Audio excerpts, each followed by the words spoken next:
McAfee Show. There'll be no rules for our guests, for us, for the things we can talk about. Yes, speaking his mind. I've never had a problem expressing my opinions or my thoughts or anything like that. While being relatable. I haven't had that manufactured fake-ass celebrity that a lot of people have whenever they go on those big networks. I've had a chance to really build my crew, build my following, build my audience. And ridiculous. What am I supposed to do? So I'm supposed to look at something that I can definitely afford and say, nah. Is that what I'm supposed to do? The Pat McAfee Show starts in 3, 2, 1. Well, good afternoon, beautiful people. It is Feel Good Friday, October 23rd, 2020. Last night we saw the NFC East Mega Bowl on Thursday night football in Philadelphia. The New York Giants and the Philadelphia Eagles put a product on the field last night that had all football fans begging and yearning for more. It was clean football. It was great football. It didn't look like shit football at all. It was actually super entertaining football because you never knew what was going to happen next. There was a missed chip shot. There was a turnover on downs on like the 4-yard line. There was some fourth and short yardage plays that failed miserably. There was also a run by a man playing quarterback for the New York Giants named Sir Daniel Dimes. Last week he rushed for 74 yards, and I thought yesterday that they might want to put a spy on this guy because he came back looking like Andrew Luck, and he's putting the team on his back. I was not wrong. Neither were the boys.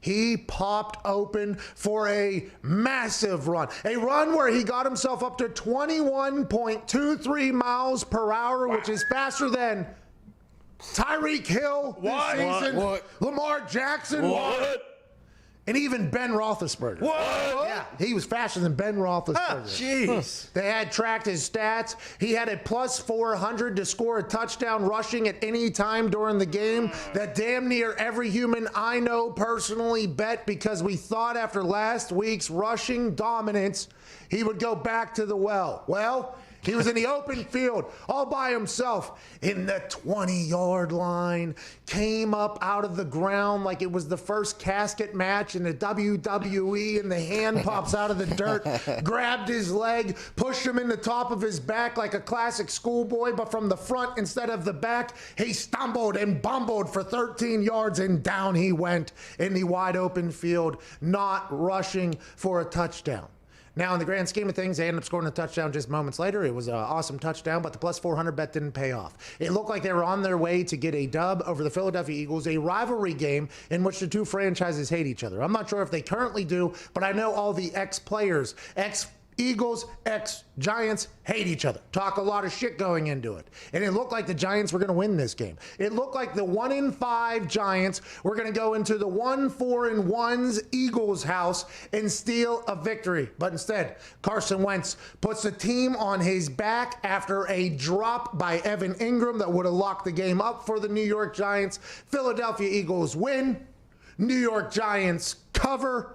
It was a beautiful Thursday night for everybody. All the boys are here, and we'll talk about that and the upcoming games this weekend, which there are some great ones. There's some good gambling options if you want to get into it. And our guest today, we got Brett Kiesel. Oh, yeah. Ooh, wow. Yeah, former defensive lineman for the Pittsburgh Steelers. Feels like that's becoming a trend here. Every Friday we have a Steeler. I'm okay with that. We'll keep it going. Brett Kiesel played for a long time, won a couple of Super Bowls. He does something in Pittsburgh he's been doing for a long time called Shear the Beard, where he shaves his magnificent beard, maybe the best beard. It would be a champion beard if it won into those beard contests. Great beard. He shaves it every year. He's been doing it for 10 years for the Children's Hospital in Pittsburgh.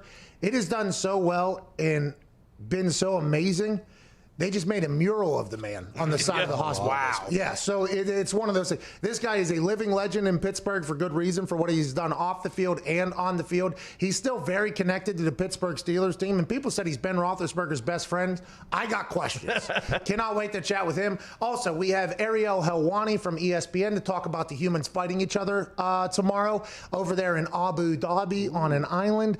Headliner, Khabib Gaethje, the man from, where's Khabib from? Dagestan. Of course, Dagestan.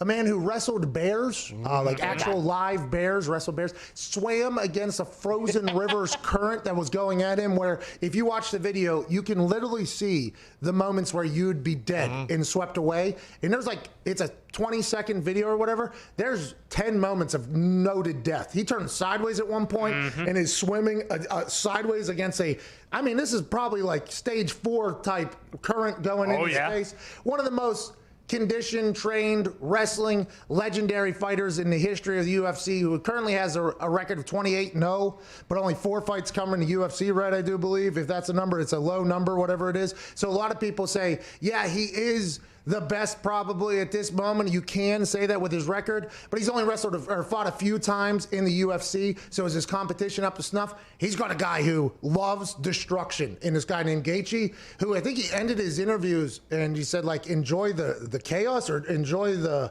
carnage or something. It's like, okay, so we got some fucking big hands being thrown on Saturday night. We'll talk to Ariel Helwani about that fight, who we should bet on, and also some other fights that are potentially happening over there at Yas Island, about who should we look out for with Ariel Helwani. And every time he comes on here, by the way, he's a stooge. Yeah. Oh, yeah. So, BSS. Guy stinks. Yeah. Can't wait to talk to him. 105, less than an hour from now, we'll talk to him. And in the third hour, we have a man who Sports Illustrated called the greatest sportscaster of all time, the voice of hockey for a very, very long time. A drive! Doc Emmerich. He has a book called Off Mic, I do believe is what the book is called. It is out now. He just announced his retirement a few days ago. He's an 8-time Emmy winner, the only person in hockey who has any of them.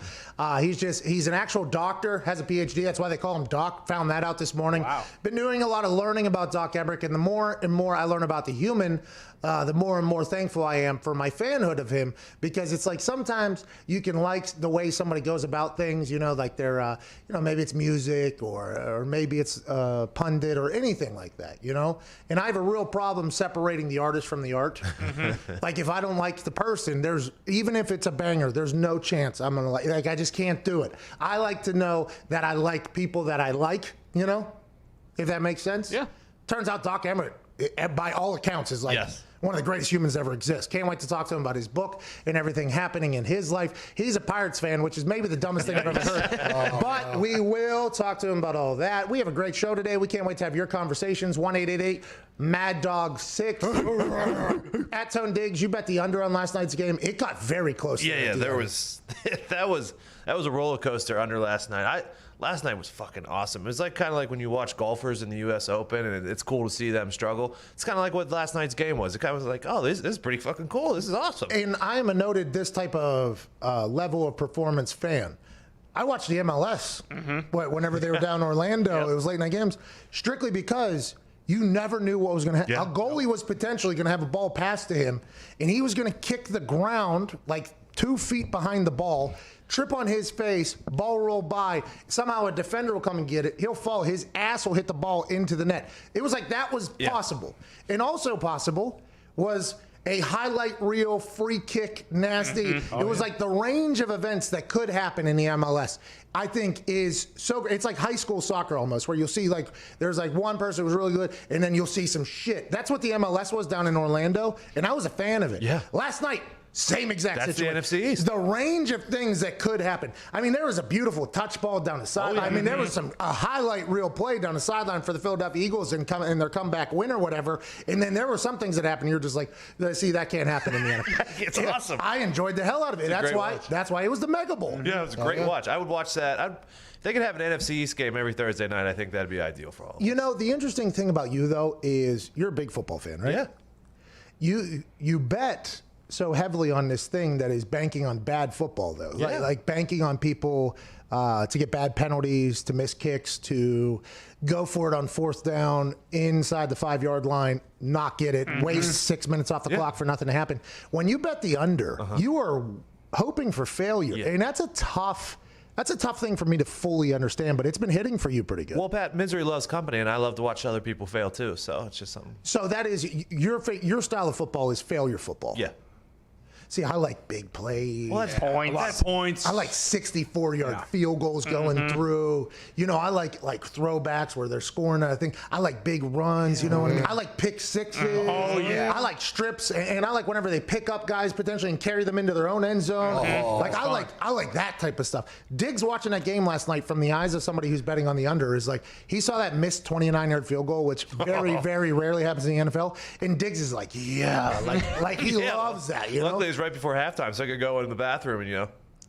Oh, so you did. That's how much he loves it. That's weird, isn't it? That's a weird thing. do it. It's a different way to watch. I think just learning that about you, I would assume some other things you're potentially into, and that's wild, but you do whatever you got to do. At Boston Connor this weekend, the Patriots take on the Niners, and everybody's wondering if the Patriots lose here, is the faith in New England in the Bill Belichick Patriots of 2020 over, and is Cam Newton on his way out of New England over? Now, look, all right, the last time we started 2-3, that was 2001. You know what happened at the end of that season, Pat? We won the Super Bowl. Okay? Yep. We got the number 2 rushing attack in the NFL. The most important thing in that is the offensive line. We get our starting center back, Captain David Andrews. We get our starting guard back, Shaq Mason. You move the all-pro guard back to guard, Joe Tooney. I feel very good about where we're at. We got a healthy team, but let's see if we can keep up with the old Jimmy G Niners. Hey, pretty solid research you did there. I appreciate it and respect it. The fact that you were able to keep it all in line, too, shows your fanhood, because a lot of people were tweeting, and I saw these tweets, that you weren't actually a Patriot fan because of how quickly you turned on Bill Belichick. I saw that more than once, less than 5 times, but it is something that is out there by some people that are diehard Patriots fans. For sure. I don't think I've ever turned on Bill Belichick. I mean, when you lose to the Broncos, your team stinks. That is what happened. If you lose to the Jets, your team stinks. I mean, that is just the reality of the situation. And we lost to the Broncos. But again, it's a whole new team taking the field on Sunday, and I feel great about it. That was tough for the Broncos to hear there by you. Yeah. Well, I mean, they're 2-3. You lose to the Broncos, you lose to the Jets, same thing. It's like, I don't know. They got Sam Darnold back this weekend. Does that scare me at all? About a part of my Super Boost, by the way, which is officially on FanDuel Sportsbook, is the Bills in a tease, by the way. So it's not just it's a tease. I got a 3-team tease that seems very delicious, and the Hammer and the Super Boost have been hot lately. So I would assume that this is going to hit. Might want to parlay it even with the straight up with the spread, maybe even because of how hot the Hammer's been with it. But the Bills are a part of it. Sam Darnold's back this weekend. Is that going to change things? Because Joe Flacco did look a bit hesitant out there. And for good reason. For good reason. I mean, people are learning that they are attempting to lose.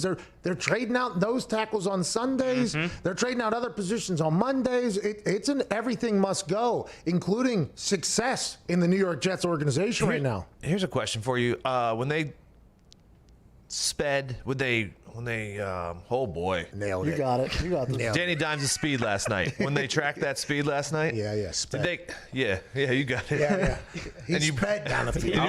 Hey, did he not? He sped down the field. He was running so much. Listen to this. His shoulders sped down the field faster than his feet. Think about that. How's that even possible? How does your upper body run so much faster than your lower body? We'll never know. I've been there. Never know. But I couldn't run that far if I had to right now. So there's nothing I can say about anything. But I will say that plus 400 Danny Dimes rushing touchdown anytime scorer thing would have been really nice.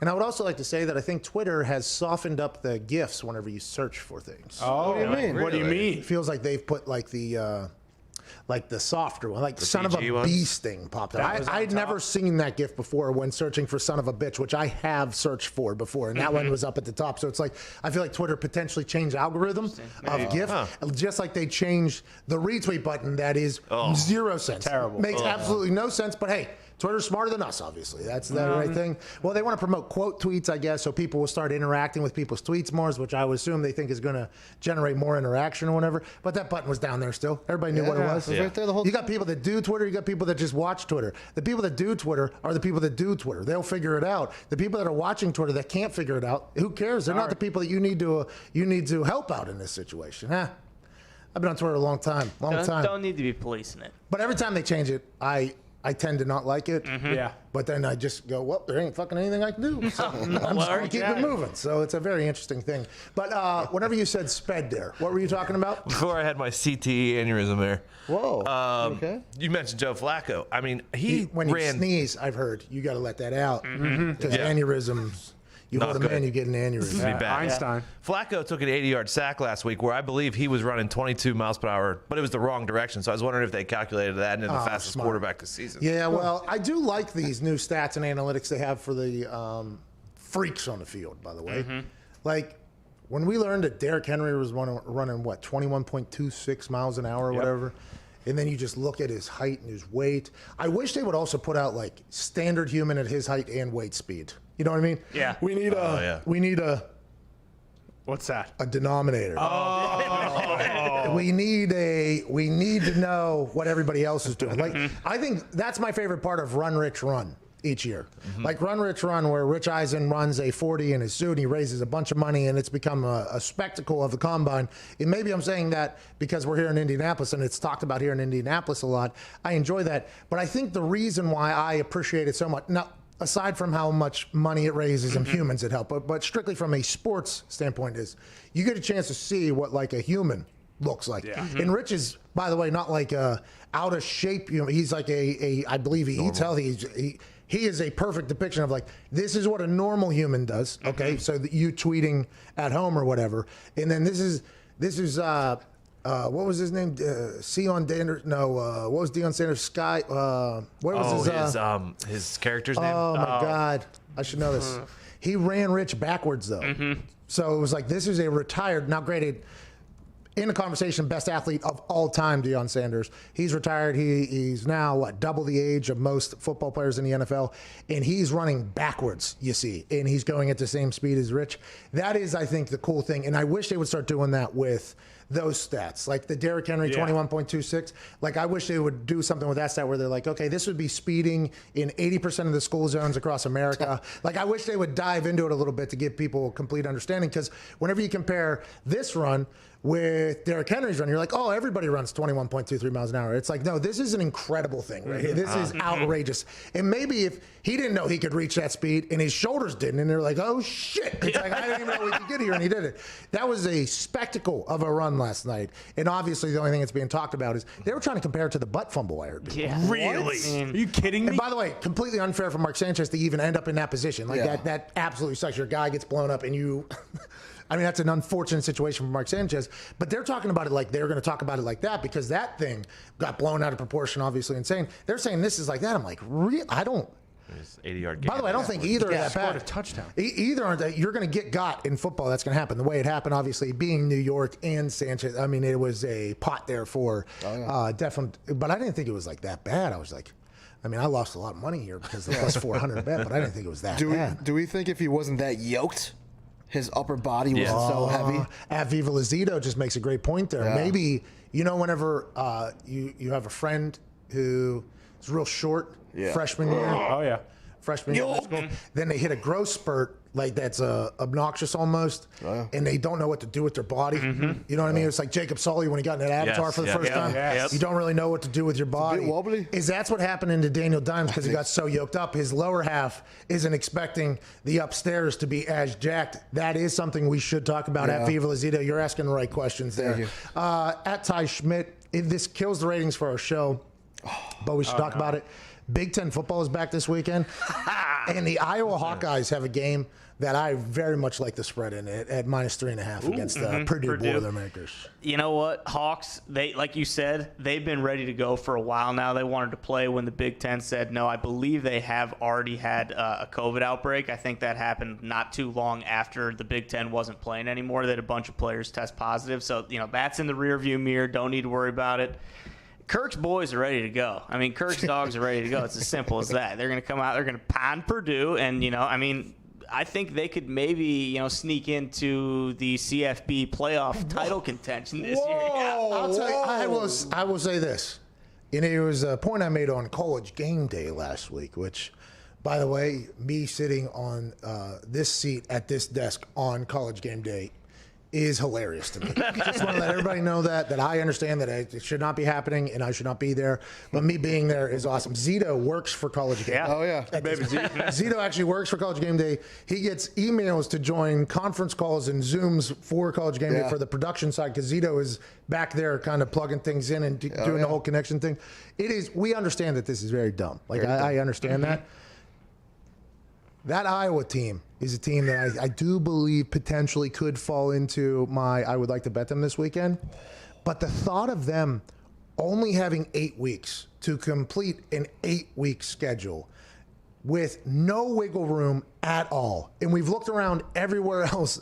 Every other league has needed wiggle room. Aside from, the NBA did. They actually couple month wiggle room they needed because of COVID or whatever. But they're going to need wiggle room. And now they're saying they'll be deemed a no contest. And then I guess you have to have at least 6 to potentially qualify for the Big Ten championship. It just feels like this is like hey, everybody's going to have to buy in very, very hard here because we've seen now in a couple different NFL facilities that people don't exactly know how something happened. Tony Dungy even said, I would assume that he has heard stories from somebody amongst his that he has respect for. It's like you can potentially get it from a delivery. I mean, there is a lot of roll of the dice here with the Big Ten, only 8 weeks.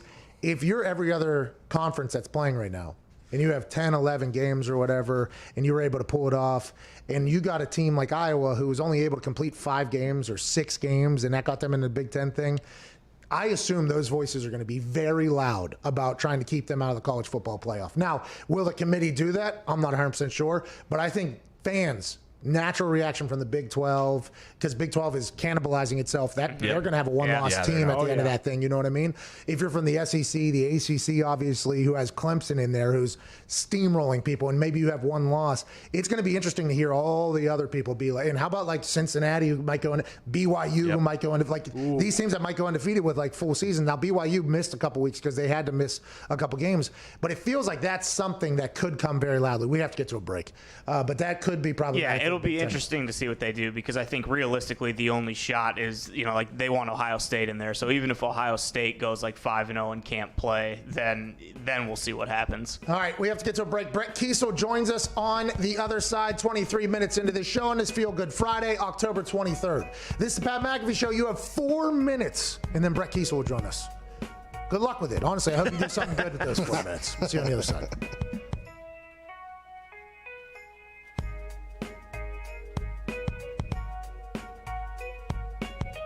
I just happen to think that I'm right in saying I got the Giants. Plus 4.5. Yeah, I got the Giants tonight. I'm on them. Hearing your power rankings say they like the Giants made me feel a lot better after listening to the reasonings that you had for the Eagles, because I feel like you know the Eagles much better than I do. But with that being said, Joe Judge hopped on a fumble in training camp in the mud, and the boys cheered for him. This is a big night for old Danny Dimes, who rushed for 74 yards last week. He's going to get loose. They better have a spy on that guy. All right, everyone knows where I'm going tonight. I like the feeling that you have, by the way. Where are you going? You like the under tonight, don't you? The Giants are 30th in yards per play. Oh, geez. The Philadelphia D is number 8. The Philadelphia offense is number 26 in yards per play. The Giants D is number 12. Both O-lines are number 24 and number 31 in protecting their quarterbacks, with the opposing D-lines being much better. They are number 32 and number 28 as far as offensive DVOA. Both these defenses are in the teens. Oh, jeez. I feel like I had another stat towards that tonight, but I don't even know if I need to say it. I do like the under 45 points tonight, Michael. You did know where I was going.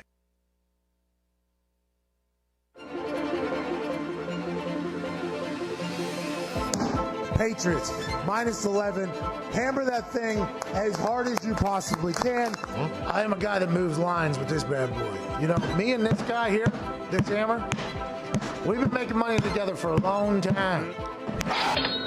Super, maybe.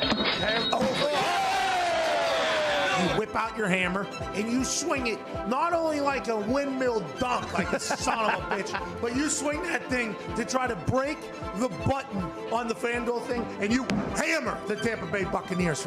It finally made its debut on ESPN, and I'm proud of this fucking office store hammer. Hell yeah. I like them all over Baylor. Good hammer OT State #1. Hammer the Red Wolves plus 5.5, minus 14.5, and hammer minus 34.5 for. Oh!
This one in your face, mother.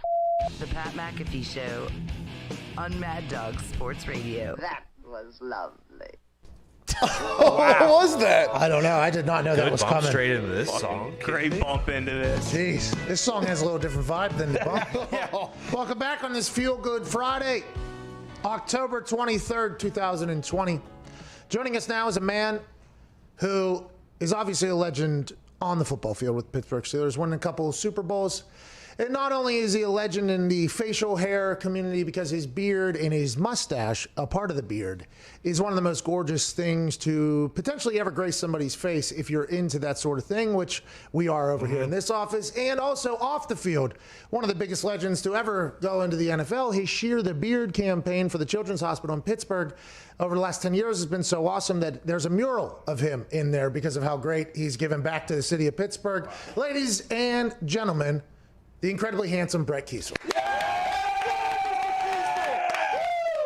Thank you. What an introduction, man. I appreciate it. Congratulations on the show, man, and all your team. It's awesome to see what you guys have done with a lot of effort and a lot of grind, so keep it up. Hey, we appreciate that. There's a lot of Pittsburgh guys in here, so obviously a lot of big fans of yours. So coming from you, that means a lot. You look like a rock star right now. For those that are just listening, he has like a Zach Brown-like kind of look to him right now. He has a rock star cap on. His beard's good, and he seems like he's in a lodge of some sort right now. Is that where you're at? Yeah, this is my barn. I just got out of the tree stand, buddy. You know, it's deer season here in Pennsylvania, so I was on to a nice buck this morning, but didn't work out. So I'm in here kind of shaded up in my barn. This is where, you know, I recoup and reload and ready to get back at it. I feel like this was potentially our fault. There's probably a monster walking out there right now, and that's on us. We apologize for that. Coming by, I just saw him. Yeah, he's eating the apples, man. Where do you live? Do you still live in the Pittsburgh area? Of course, I love Pittsburgh. We live just north of the city a little bit, down the Ohio River. But it's an awesome place. We're raising our family here. We're proud to be Pittsburghers, and I have a farm out here too. It's kind of in the mountains. I spend a lot of time out there and have some cattle and whatnot, and do some fishing and hunting. And It's groovy here in PA, bro. Yeah, it sure sounds like it. And there's stories that you and the current Steelers still keep in touch. I guess you and Ben obviously very tight, but a lot of the current Steelers come hunt. I assume it's out on your farm. They come out to your farm and everything like that? Yeah, I've kind of baptized a few guys into the outdoor world, into the hunting world. I have a pheasant hunt every year that I try and get some teammates involved, and a lot of current guys have had their first experience ever going hunting for anything at that hunt. So it's fun. I appreciate the opportunity to share my love of the outdoors with them. I used to bring deer jerky into the locker room. We called that our secret weapon, you know. That's how we beat the snot out of so many people, was because we were feeding them wild deer jerky.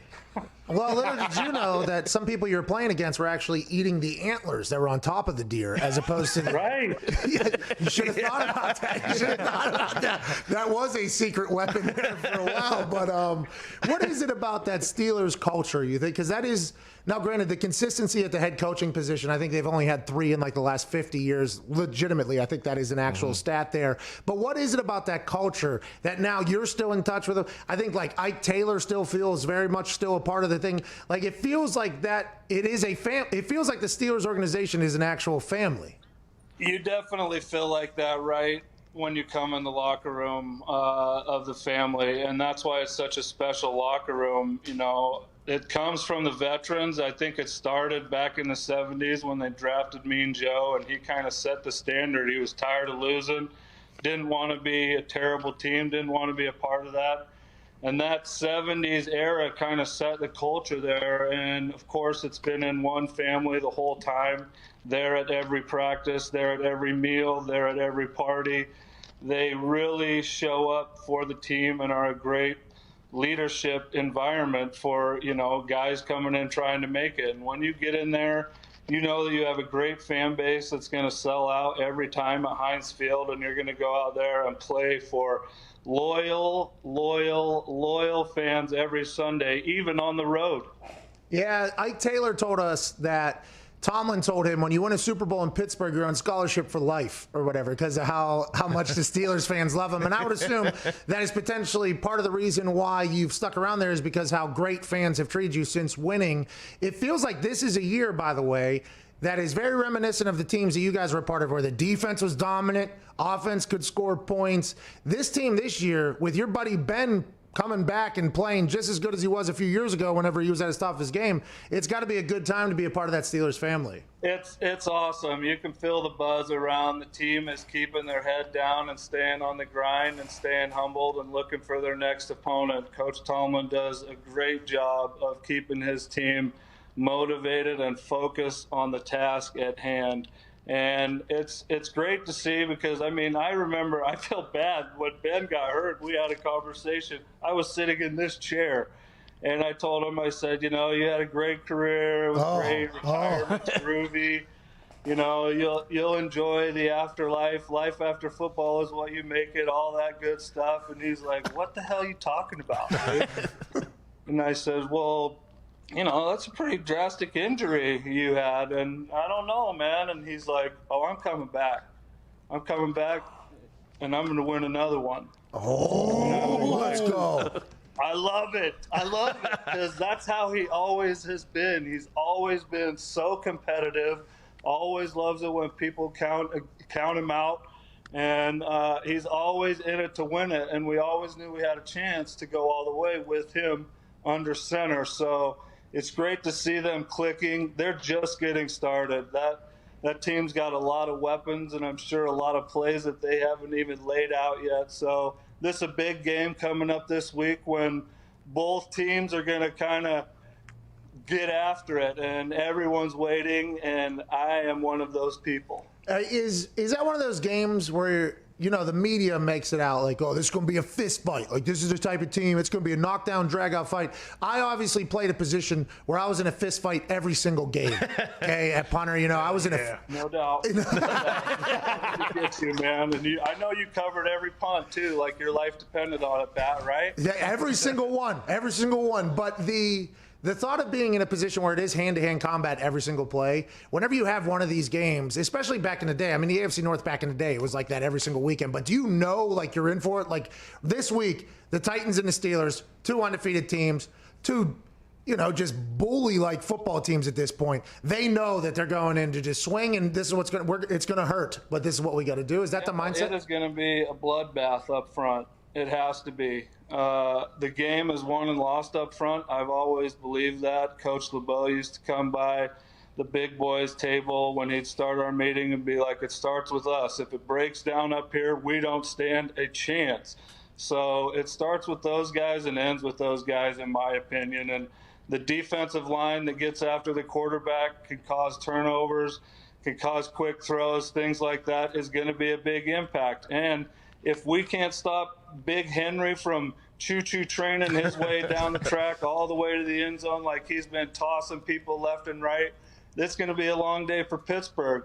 In Pittsburgh, I could promise you the first thing they teach you, the number one, day one, if you can't stop the run, you will not play here. You will not suit up for a game. You will not be in this locker room.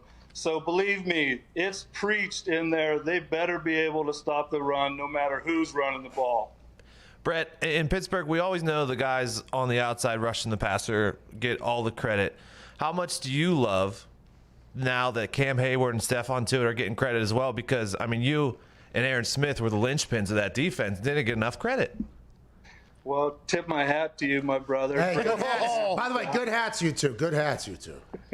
But it's awesome to see those guys. The game has changed. I never forget Coach Mitchell.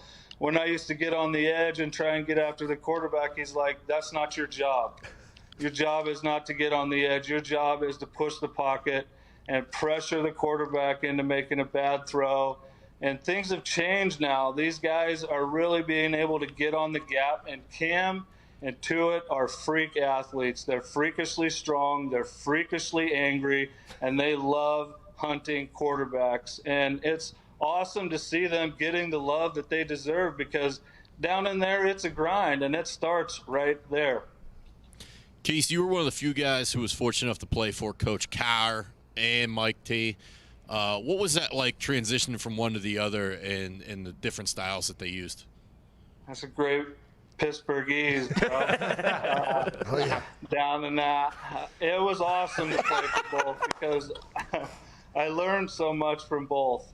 Coach Cowher had his certain way that he coached and the way he conducted his meetings and his mentality, and it was always kind of right there in front. And if you had a problem, and Coach Tomlin was different, he was much more in the locker room, and he was dang near our age, really. I mean, he was like 31 or something when he got the job, so he was the age of some of us when he first got the head coaching job in Pittsburgh. So he liked talking to us in the locker room, and he knew we had success before he got there, so he wanted our opinions, and he wanted us to be able to know that we could go talk to him if we needed to. And that's a big reason why guys love bleeding for him, is because he tries to show them that he's in their corner too.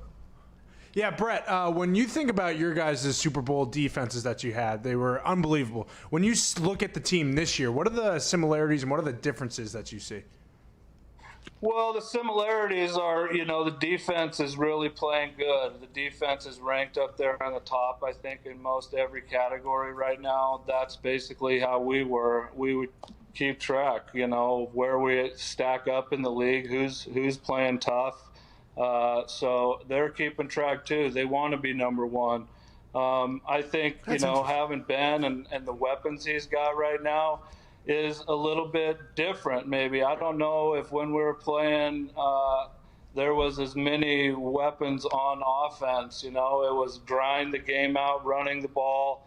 We had weapons, but we really ran the football, and that was our mentality. So it's awesome to see how the game's kind of evolved to an air-out game, and you have, these freak guys like Claypool that they just got that can really stretch the field in so many ways and make it tough for a defense, especially like line to get pressure and things like that, because you've got all these stretch things you got to prepare for too.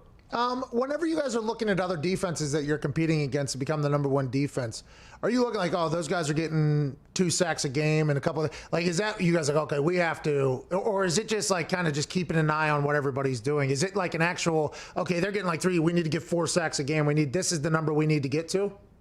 So much of it wasn't sacks. When I was playing, Coach LeBeau had a goal sheet, each week. It didn't change that much, and it was, yards per rush, and we would have a couple sacks in there and a turnover. Things that led to victories, statistically. So that's what you're keeping track of, is statistically, what are the things I can do throughout the course of the game that's going to put me on an edge to win that game. And some of them were like 17 points a game, holding a rusher under 100 yards. Things like that are going to lead you to being an elite defense and putting your team in a chance to win. Brett, I saw you were born in Provo, and I know that you went to BYU. Recently, we saw a video of this like big American lion that was stalking this guy for like 6 minutes. Seeing as that you're a rabid outdoorsman, have you encountered anything like that, or like what's the craziest beast you've seen in the wild? That thing was 14 feet. It looked like that. I did not know our lions were that big, Brett. I had no idea. That dude was running backwards at the time. He's like, okay, knock it off. And the lion was on its back feet. I had no idea we had that in America. I had no clue. A mother's love, man. A mother's love. She was like, hey, you do not get around my cubs. And when he started backing up, she's like, I got you on the ropes.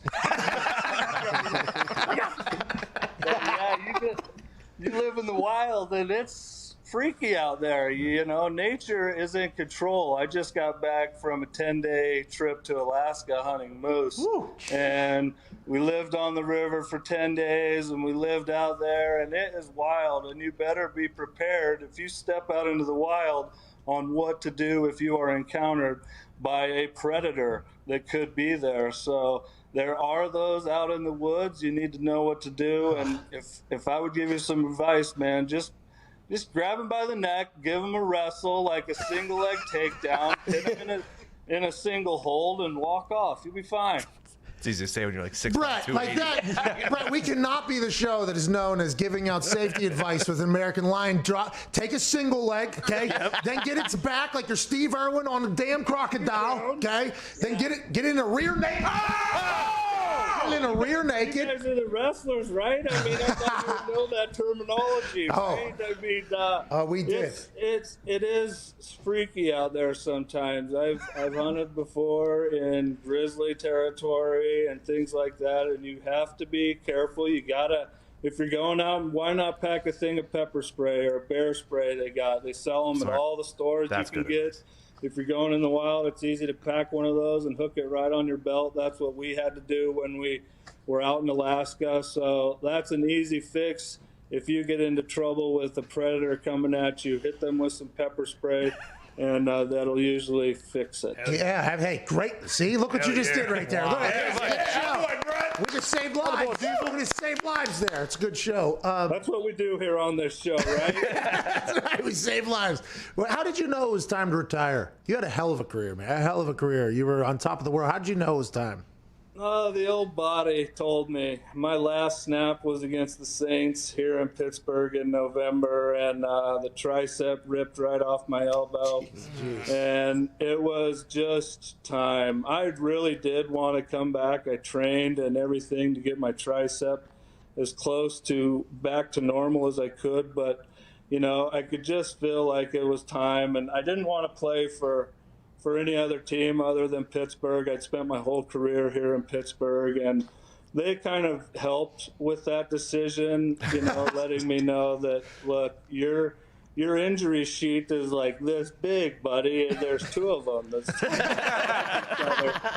So you gotta be smart, and I wanted to have, I want to have life after football. I want to be able to play with my kids and run around and tackle mountain lions in the wild under the ground.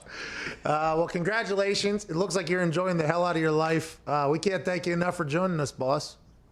Appreciate it, guys. Oh, BYU. Again, I hope. BYU might go on a run, by the way. They look good. BYU's going a long way. This is a betting deal, so I would watch those boys. They got a tough squad.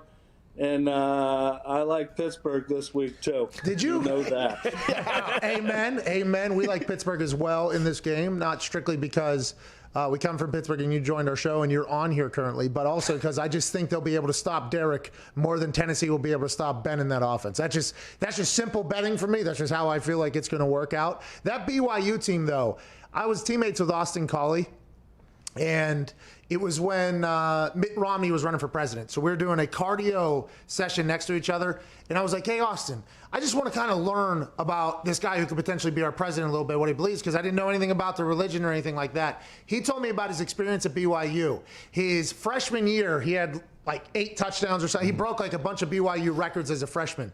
Then he got called to go. Then he got called to go on his mission trip for 2 years in the middle of that. Couldn't play football, no electricity, no internet. He had to write his family. He was down in Argentina, I think. And then he comes back, ends up making it to the NFL. And did you go on a mission trip while you were in college? I did not go on a mission. I went down there. I went down to play tight end. That was what they recruited me as. That's where I thought I would play, and it didn't really work out. And then kind of after, my first year, I got switched up, and all my buddies took off on missions and whatnot, and I started acting up a little bit and shaking up, and I ended up losing my scholarship and losing everything I'd kind of worked for, and I had to go to a junior college, and I went to Snow College in Ephraim, Utah.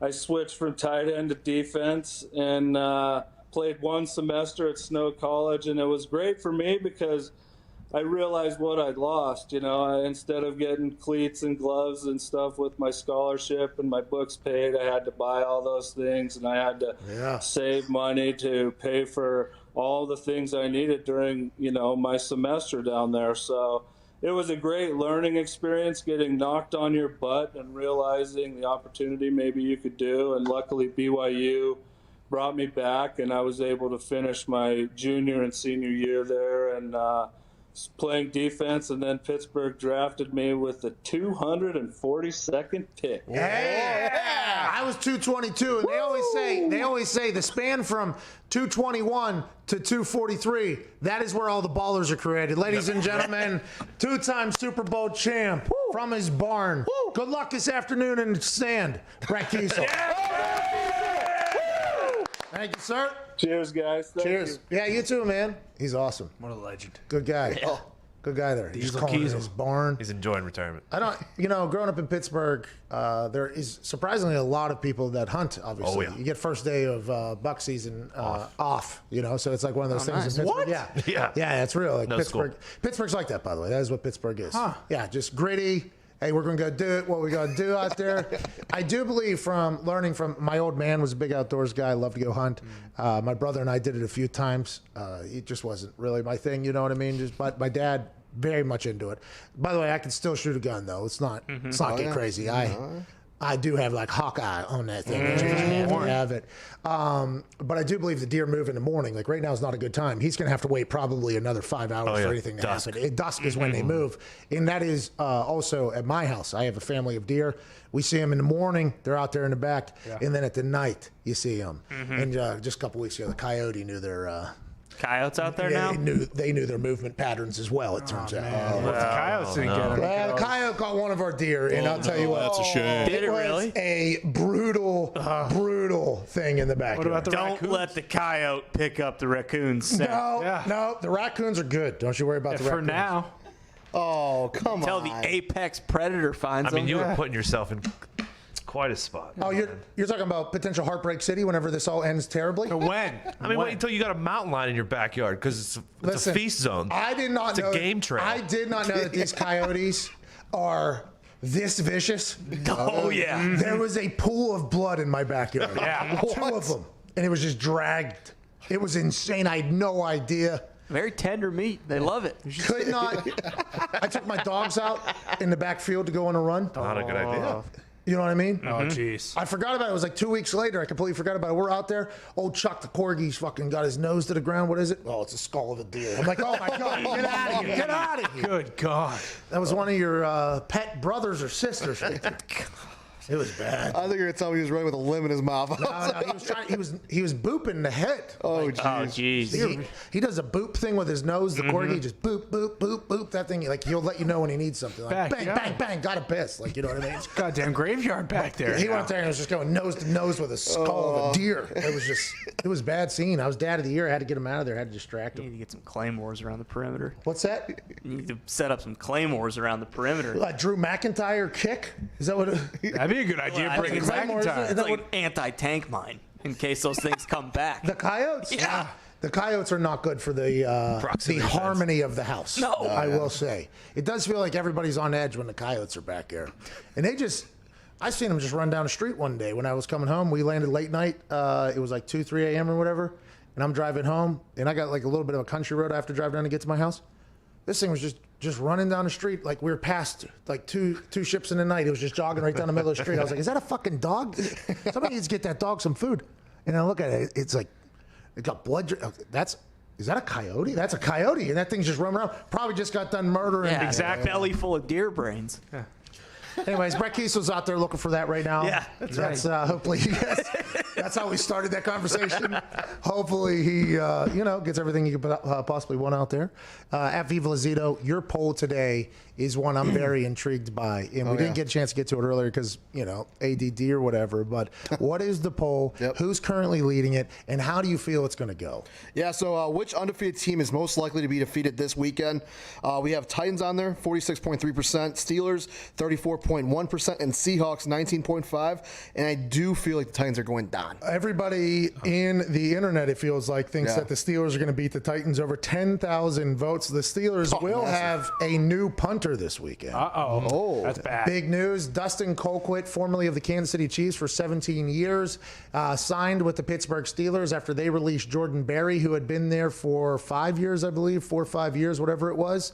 Dustin Colquitt was signed by the Pittsburgh Steelers to be a consistent ball hitter, which he has been for 17 years. He gets a Super Bowl ring last year with the Chiefs after years and years of suck out there. His dad or uncle or grandpa, I forget which one of his families members won a Super Bowl with the Pittsburgh Steelers back in the day. It was going to be a good coming-of-age tale. For whatever reason, wasn't able to hit the ball as consistently as Pittsburgh had hoped. He's gone. Now, in to punt for the Pittsburgh Steelers is a man. Corliss Waitman.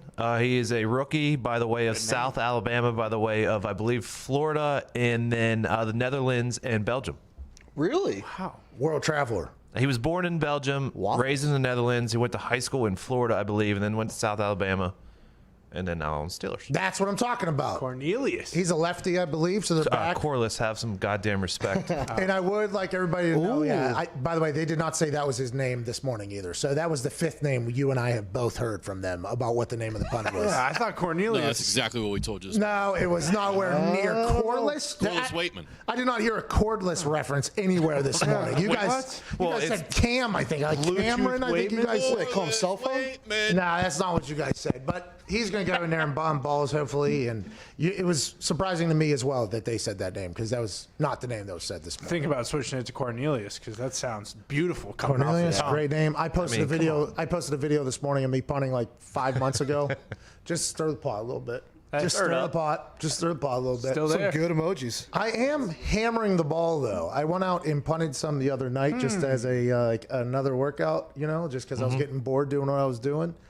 I'm hammering the football. I don't think I could do it numerous days in a row at this point. Well, it's nice to see one of them some bitches fly in the backyard. Did you? And by the way, you're kicking over the deer brains there. Right, really? From the coyote. So the skull is at about 55, 60-yard punt. And then the thigh is the spot for like the 45, 50-yard. All the deer bodies for fair catching? Yeah, exactly. Exactly. From Milan to Pittsburgh, Revtown jeans are the holy grail of jeans. A few guys from Under Armour quit their jobs and decided to make the most comfortable jeans on the planet. Whoa! Wow. World? The guys took the stretchy athletic apparel fiber and the sweet comfort of sweatpants and partnered with the best maker of premium denim in Milan, Italy. Doing so, they created high-end denim jeans. Every pair of jeans is $79 since they have no middle man or woman. Think about that. They have jeans from Milan for $79. Most places are charging 2 to 3 times the price for jeans like this. We wear them all the time, and they really do feel like sweatpants. Right now, head over to revtown.com/McAfee. That's MCAFEE, and check out their jeans. Again, that's revtown.com, REVTOWN.com/McAfee, and get jeans for more than half the price of their overpriced asshole competitors. Hell yeah. Hell yeah. Jeans are very nice. You look like you're a professional, but they're comfortable, so you're kind of win there. I cut some into jorts. I don't think you should do that because they're $80. That seems to be too much, but my thighs are too big. They need to be comfortable. Hour 1 is wrapping up here. Hour 2, we have Ariel Helwani joining us, plus some of your phone calls. Let's have a Feel Good Friday, October 23rd. Go take a shit.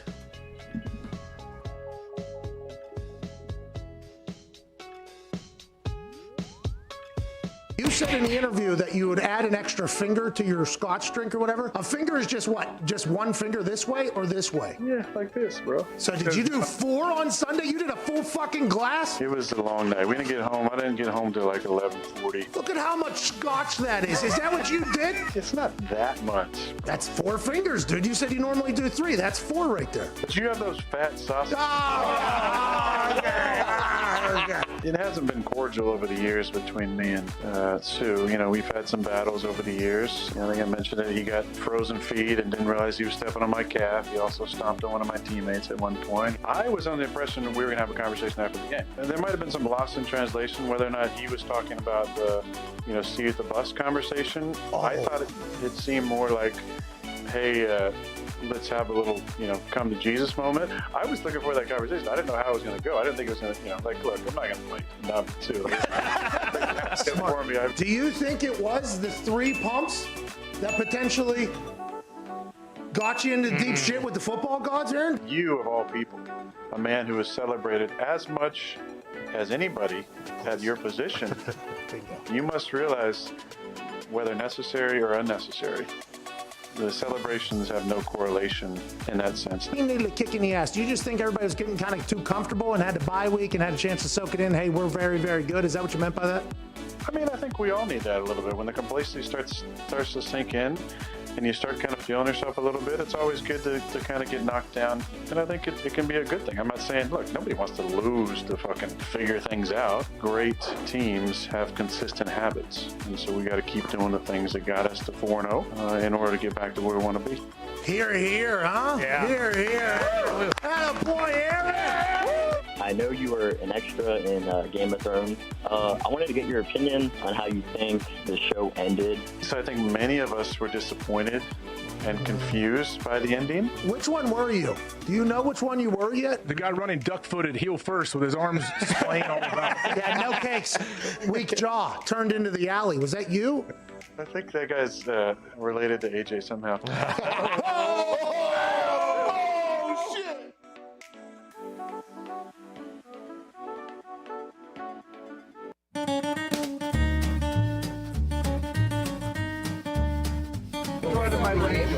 I know, I told her about it. I was like, we have expectations of the New York subway. Don't worry about it.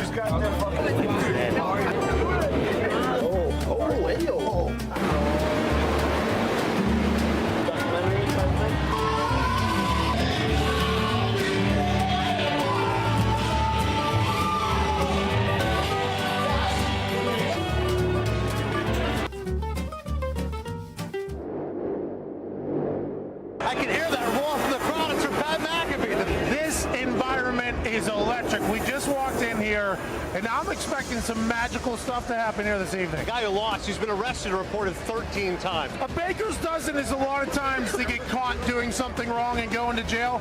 It's almost kind of nice to see that Russian kid play bongos on his face there, but it's been awesome this evening. As a former NFL player, who's a guy that you think could be pretty good in the ring? The only name that came to mind was a guy named Robert Mathis, okay? Yeah. Robert Mathis, not only this incredibly tough man, but the way he utilized his hands as an undersized defensive end.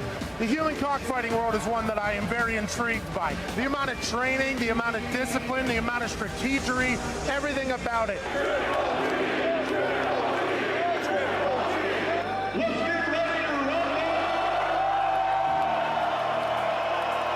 The dude's got cinder blocks attached to his wrist. I think tonight is going to be a big night against Tarasenko. I was going to say it 3 different ways. Tarasenko.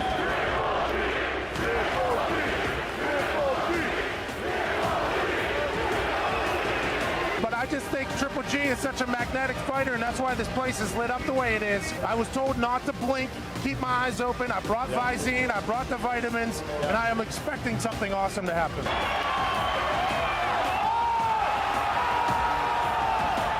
The winner by unanimous decision.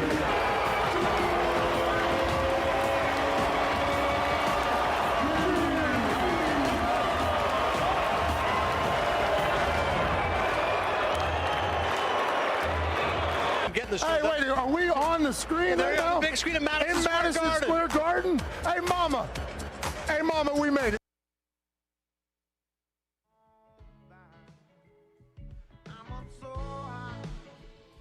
It's these clouds that come and go, but we'll make it through, I know, oh, I know. Got a pop top, we can drop it down, take a ride on the way now. We are young, feels good, let go, get down the way now. Got a pop top, we can drop it down, take a ride on the way now. Mama told me one day a love like you would own me. 'Cause my mama told me one day a love like you would own me. Don't leave me lonely. Don't leave me lonely. Don't leave me lonely. Don't leave me lonely.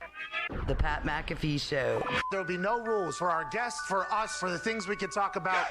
Speaking his mind I've never had a problem expressing my opinions or my thoughts or anything like that. while being relatable. I haven't had that manufactured fake-ass celebrity that a lot of people have whenever they go on those big networks. I've had a chance to really build my crew, build my following, build my audience. And ridiculous. What am I supposed to do? So I'm supposed to look at something that I can definitely afford and say, nah. Is that what I'm supposed to do? The Pat McAfee Show starts in 3, 2, 1. Good afternoon, beautiful people. It is Friday, October 23rd, 2020, and hour 2 begins right meow. Shout out to Twine for that beat drop there. Hour 1 saw us chit chat with a man named Brett Kiesel, who won a couple Super Bowls, and he talked about the game this weekend between the Steelers and the Titans, which is a big one, by the way. This was supposed to be a few weeks ago, but the Titans had a COVID outbreak, so things were moved, rattled, and shaken just a little bit. 2 undefeated teams will take each other on in Nashville, Tennessee. Pittsburgh's are underdog, 1.5 points, which is very interesting. If you watch that Steelers team, it never dawned on me to think that they need points, but this Tennessee Titans team, 2 weeks without practice, showed up, dominated the Bills, and this past weekend they were dominant again as Derrick Henry ran 21.26 miles an hour at the end of the game to send it to overtime. Then they walked right down the field against the Houston Texans. To be completely honest, I'm not sure why the Steelers are an underdog in this particular situation. It worries me just a little bit, but I like them a lot this weekend. At Tone Diggs, what's going on, pal? They opened as 1.5 point favorites, but 86% of the money is coming on the Titans, so it has moved to the Steelers being those 1.5 dogs. Very, very interesting. But we talked about that. We talked about what it's going to be like. It's going to be a fight out there. Oh, yeah. Well, speaking of fight, there's a man who's an insider in the fight game, a guy who stinks, a man who's here to talk about Khabib Gaethje this weekend, down there in Yas Island. Ladies and gentlemen, ESPN MMA guy, Ariel Helwani. Oh, Harlem Heat, dude. I love what you're doing there. Trolling a little bit with Booker T. Is this what are you trying to stir the pot, Ariel? It sure feels like you're trying to stir the pot there a little bit, pal. What? Yeah. Oh. That? No. You mean Harlem lukewarm? Listen.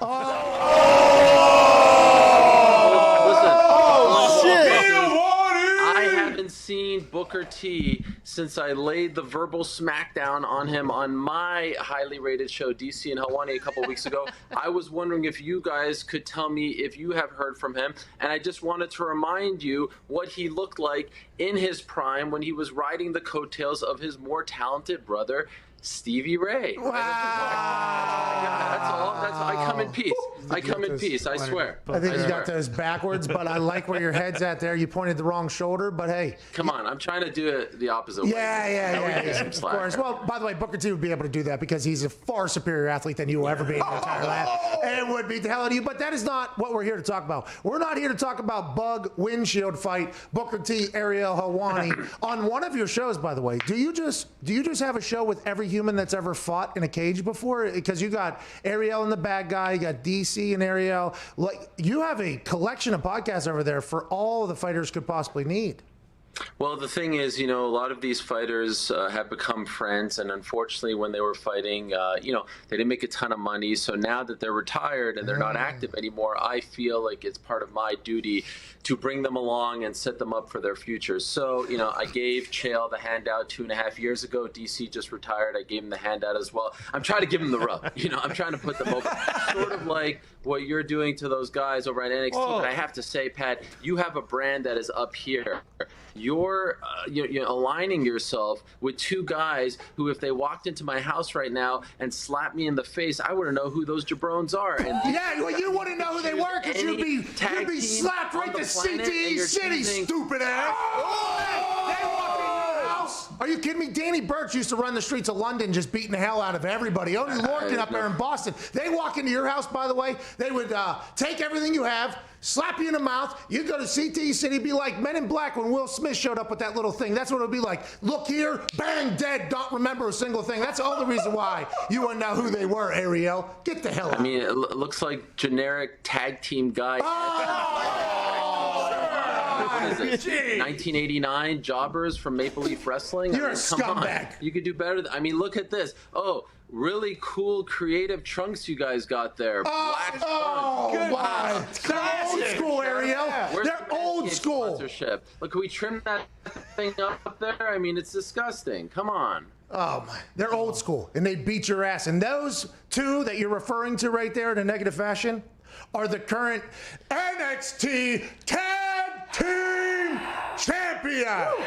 Hottest brand in sports entertainment. They're the champs of the tag team division, which is the most highly sought after division in all of sports entertainment and professional wrestling. So why don't you eat a bag of Oni Lorcan and Danny Burch shit? Hey, Pat, I'm sorry. I just got off the phone with, I believe his name is Brian Armstrong, a.k.a. Road Dogg Jesse James. He wants his 1998 gimmick back, all right? Well, I'll tell you what, whenever I say it, the millions of people love it, Ariel. Another ripoff. Can we come up with some? Even the NWO show. Can we come up with some new material, guys? You got a whole team over there. You've got the great Mike Mansouri by your side. Can we come up with something a little more creative? That's all I ask. I hold you to a high standard. What? Again. What? 2003. What? What? Here I am eating All right. 8+ shows. Yeah. Anyways, let's get to why you're here, Ariel. UFC 254 is happening tomorrow. It is headlined by a man who has wrestled actual bears and swam against a frozen river, which seemed to be at a stage 5 current in Khabib. He is 28-0, 13-0 in the UFC, but only 3 title defenses. He's taking on a man who ends his interviews by saying, "Enjoy the carnage." Old Gaethje from America. How do you see this one panning out? And why is this going to be an awesome fight?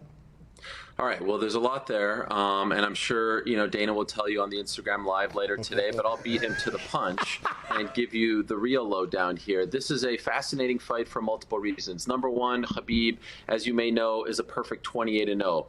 Best record in MMA right now. The man has only lost 1 round in his UFC career. He's a perfect 12-0. The longest winning streak to start a UFC career, by the way, 16-0, Anderson Silva. So if he wins on Saturday, that will put him in 2nd place all time. He's the most dominant fighter in the history of the sport. Unfortunately, earlier this year, tragically, he lost his father, Abdulmanap, due to complications regarding COVID-19. Now, Abdulmanap wasn't just his father. He was his best friend. He was his mentor. He was his head coach. I mean, they could not have been any closer. This is his first fight since his horrendous passing. And so a lot of people are curious to see how he's going to respond to all of that. And, oh, by the way, a lot of people, including myself, believe that Justin Gaethje, the highlight, the man you just referred to, who has won 4 fights in a row, all via finish, is his toughest opponent to date.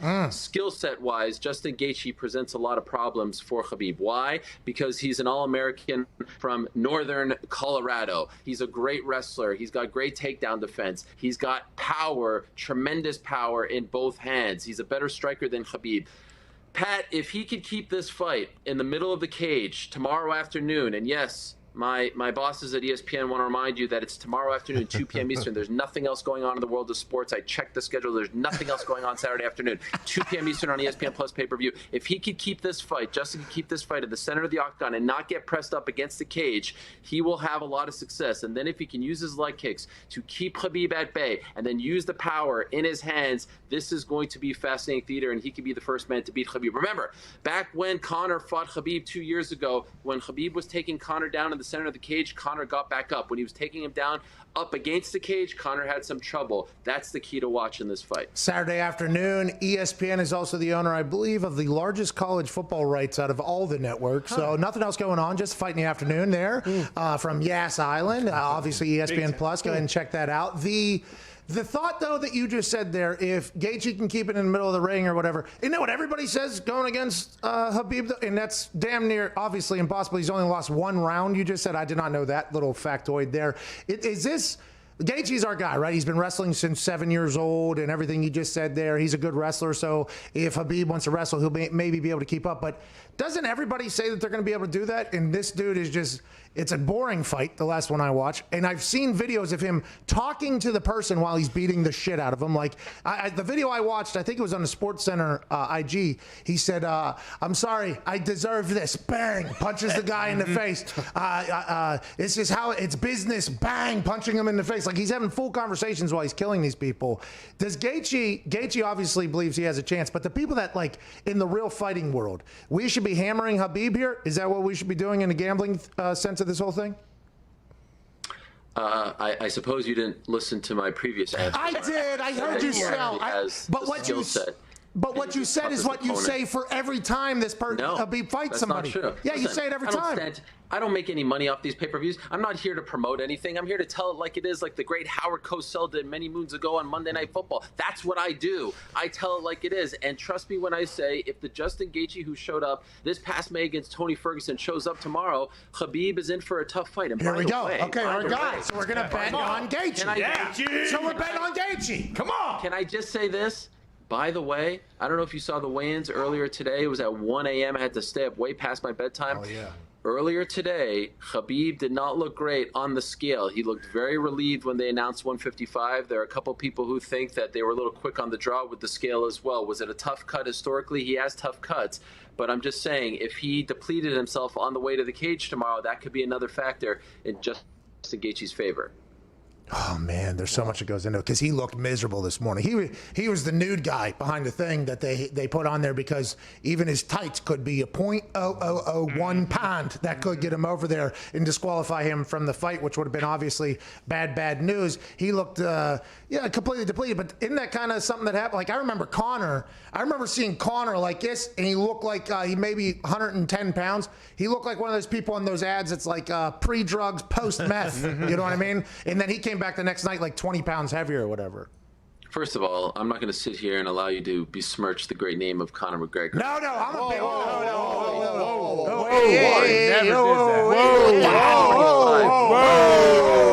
Whoa! Don't you even try to say that, pal. It was 145 to be exact. And yes, he was very depleted, but he doesn't fight at that weight anymore. And yeah, this is a typical thing. Connor's never missed weight. Khabib has, but he looked fine. I mean, I'm just saying, there are some people who said, whoa, a little too depleted. Look, at the end of the day, there's a lot of pressure on Khabib's shoulders right now because he is a massive star. He's trying to get to 30-0. He's trying to prove to everyone that he is the best fighter in the world, the GOAT, all that stuff and more. And he's fighting in the Middle East right now where he is just a massive star. Look, I'll drop this knowledge for you. I know you have no idea who this person is, but Khabib is probably the second most famous Muslim athlete on the planet behind Mo Salah of Liverpool. Oh, get the hell out of here. This guy, get the hell out of here. I know Mo Salah. Yeah, I'm sure you do. I'm sure you do. He plays real football, by the way, not that other stuff that you guys play over there. Whoa, not even going to get into that hack-ass joke that you just had there. Not even going to get into it. But don't you think... a lot of pressure. Habib, though, like him losing his dad, his best friend, his trainer, I feel like this was one of those ones where after the fight you see him like like the full like super emotional. This is for my dad type thing. I'm very Brett Favre, Monday Night Football back in the day. I think someone may have just said that. I think he has been very good in dealing with this and saying all the right things. And all jokes aside, I feel a little uncomfortable like turning this into a storyline as some people have tried to do. I mean, it's his dad and they were incredibly close, but I wouldn't be surprised, if he wins, there's a few things to look out for. He's going to get very emotional, no doubt about it. The last time he fought was 13 months ago. His dad was by his side for the first time in his UFC career. He's back in the same place that he fought 13 months ago, Abu Dhabi. I'm sure he's going to be very emotional, and who could begrudge him for that? And B, the other thing to look out for is he has made this sort of pact with his dad that he would retire at 30-0. So if he wins on Saturday, it would be 29-0, and he has always had this dream of fighting the great George Rush St. Pierre of St. Isidore, Quebec, Canada, and he has said that he wants to go after that fight. And George is retired right now, but he has expressed interest in making that fight happen. So I'm really curious to see if he gets on the microphone and drops a promo, sort of like the promo you did on Wednesday after they stopped rolling, but they gave you like the exclusive WWE.com treatment, which means they didn't really care enough to put it on live television, but they wanted to serve your ego and put it somewhere. He'll be on live television. He'll actually drop the promo. Right, shots. I'm just saying. There's a whole fact that I could dive into there that should actually make that promo look about, I don't know, 5,000 times actually better than what it actually looks like. Just the circumstances that revolved around said promo happening and why it was a social exclusive. Wait. What's that? What are you talking about? You're talking about your promo, right? Yeah, I'm talking about. So let's shoot, brother. Let's shoot right now. Let's go. I was not supposed to cut a promo there. Obviously, I was obviously not. I was coming in there strictly to do a job, to announce to the world that me and the NXT Tag Team Champions, the greatest tag team on planet Earth, Oney Lorcan and Danny Burch, are now a team. And maybe I've been cooking some things up behind the scenes, potentially. That's what it was there for. But things went so well, obviously, because I was involved. Ratings spiked. It's just what happens. And they were like, hey, boom. He tossed me a microphone basically out of nowhere. And they're like, go ahead. And I'm like, all right, here we go. So that's how that was. It wasn't like we'll feed his ego. Complete opposite. I didn't want to say anything. I was letting my actions speak for themselves. Right. Oh, yeah. And I was told, no, sir, you are so good on the microphone. That's what they said. You are unbelievable on the microphone. We need you to speak right now. And I'm like, hey, listen, it's great to be back. Go ahead and give me that motherfucking microphone. I'll do what you need me to do. Whoa. You can swear on this show? Oh, yeah. It's my world, man. It's my network. I dream of the day. I know you are your own boss. No, that's great. Do you swear? I don't think you swear. You're so Mickey Mouse now. There's no way you swear. Yeah. There's no way. I'm corporate Helwani now. You know, like when Rock went from Rocky Maivia to. In any event, I thought the promo was great. I just was surprised that they would put you on the WWE.com exclusive as opposed to on live television, since they thought so highly of you. Well, it doesn't matter, dude. That's a problem with you network people. You think that matters. Don't give me the old Quibi rant that you went on. Exactly. Exactly, bro. There's more people who see that thing on the internet than I don't. By the way, if they were to put everything that I did strictly on the internet, I'm like, yeah, that's perfect. I'm cool with that because I'm not a corporate shill like you. You know what I mean? Listen. I was dominating the internet while you were, doing Laces Out with Adam Vinatieri back then. About the internet, all right, buddy? All right, you're a bit of a Johnny-come-lately here, and you can talk to me about, the internet, okay? Because middle name Ariel Internet Helwani, okay? Let's just call it like it is. Well, other people have middle names for you. And we don't have to dive into that at the moment. But how did you start? You were just a podcast in the basement guy, and then all of a sudden people started liking you? What the disrespect? You've got 14 people back there. We started in a basement. Started in a very large basement. It was a mansion, but it was print out the Wikipedia page. I mean, no one gave you a little research. I don't think you have one. I mean, come on, it's a bit disrespectful to not know about my true rags to riches story. I came from nothing. From absolutely nothing, here I am. From nothing to something to everything. I'm in my spare bedroom talking to you. This guy. Listen, congratulations. I respect it, but the way you deliver makes you, very punchable. And I think that is what a lot of people would say. What do you got, Connor? Helwani, I, like a lot of people in the world, only care about the UFC when like a handful of people are fighting. You mentioned one of them, McGregor, and then another one, John Jones. When are those two going to be back in the ring? Okay, first of all, I love the Hitman Heart glasses. Those are tremendous. Thank you. Number one, Conor McGregor, probably January 23rd. That's the date that they're talking about against Dustin Poirier. It's not a done deal just yet, but that's the direction they're moving towards. Location TBD, probably Las Vegas. John Jones is kind of up in the air right now. He's putting on some muscle, trying to get up to heavyweight. He dropped the light heavyweight title. The new champion is Jan Blachowicz. And they're saying that they want to do Stipe Miocic, the heavyweight champ, against Francis Ngannou, which is the fight to make February or March. I think they should keep John for the winner of that fight because John Jones making his heavyweight debut against a champion would be big box office, but perhaps he gets antsy and comes back. And as of right now, no talks whatsoever with John. He's saying he's taking his time. He's waiting to see how the heavyweight title picture plays out. He's adding some muscle, and they're kind of just leaving him alone at this point. Ariel, for your safety, you should take that Booker T, Stevie Ray, Harlem Heat background down, man. I just don't want to see Booker T slapping you around at a Starbucks in New York. Yeah, true. He would beat the hell out of you. And I'm not sure if there's any Starbucks in New York at the moment or whatever, but you should knock a cart around. And don't go to Harlem either. Don't go to Harlem. Stay off of 125th in Harlem, brother. Harlem lukewarm. Get it right, Mansouri. Lukewarm. I mean, at best lukewarm. Probably cold at this point since they're so relevant. But shout out to Stevie Ray. You're an idiot. All right, I'm done with it. What time's that thing start tomorrow? 2 o'clock in the afternoon? Well, the pay-per-view starts at 2 p.m. Eastern on ESPN Plus pay-per-view. You got the prelims at 11. By the way, I'll be hosting a pre-show on ESPN Radio at 1 p.m. Eastern. Really? Whoa! ESPN Radio pre-show. Oh, my God. Right. Holy That's shit. Right. All right, so how do we do that? We go in a car, and it's like the AM dial where we had to. Yeah. Terrestrial radio, the future of radio to be exact. You turn your dial to whatever ESPN radio affiliate that is near you. I don't know about you guys over there in Indiana. 1070 the Fan. 1070 the Fan. 1070.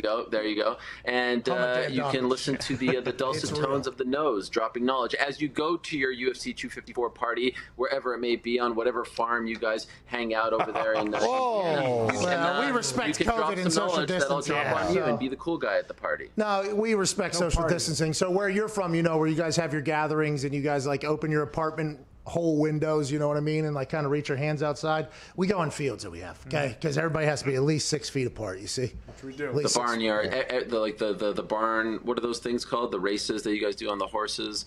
You guys, it's one at a time, right? What the hell are you talking about? You're so dumb. I can't. You're so dumb. I can't even.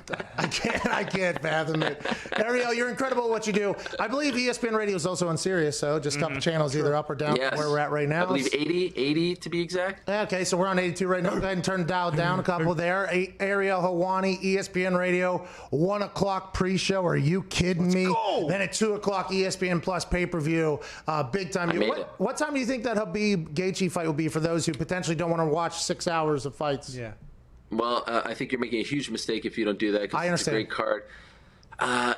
if I were to guess it, it's not like boxing. They don't do it like, oh, he has to walk at this time. It kind of just goes on how quick the card goes. But I'll say around 4:30-ish Eastern time, that is. Okay, thank you. So I'll watch, obviously, all the way through, but 4:30 I'll be focused in. And I can't wait to put on I'm going to post this weekend me listening to ESPN Radio at 1 o'clock to that damn show. Wow. You'll give me the rub? Yeah, I will. Put me over? Yeah. I'll be like, hey, listen, there is one person listening to this. I'm such a nice guy. I'm such a nice guy.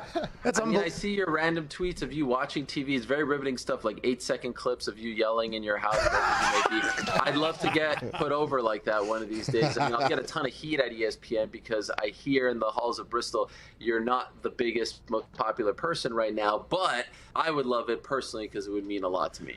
Booker, call me if you're still around. I don't know. Like, are we done? Like, is that it? Are you done? Like, if we're done, I'll back off. But I just want to know if you're still around. That's all. Like, are you good? I just want to know if you still have, a pulse. That's all. That's all I'm asking. All right, that's it.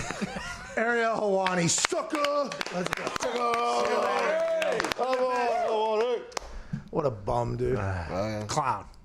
He's awesome. Yeah, I really enjoy talking to him. I love him. I don't know how. If that's what he is all the time, could you fathom that? That's awesome. Chael. You can see why people do hate him. Yeah, oh yeah. And I think that is something he is completely okay with. We have to get to a break here, 25 minutes into hour 2. We will be back on the other side with some phone calls. 1-888-MAD-DOG-6. Lines are full. Whenever we hang up on somebody, you have to call in immediately after that. I feel like that is kind of like the club thing. We've said this a couple times when it's at capacity and you're waiting in line. 2 people leave. Guess what? 2 people coming in. Even if you're a group of 4 or a group of 3, like sucks for third person. Only 2 people are allowed in here because the fire thing. You know what I mean? Draw straws. Oh yeah. What's the fire thing? Fire marshal. Fire safety. Yeah. There it is.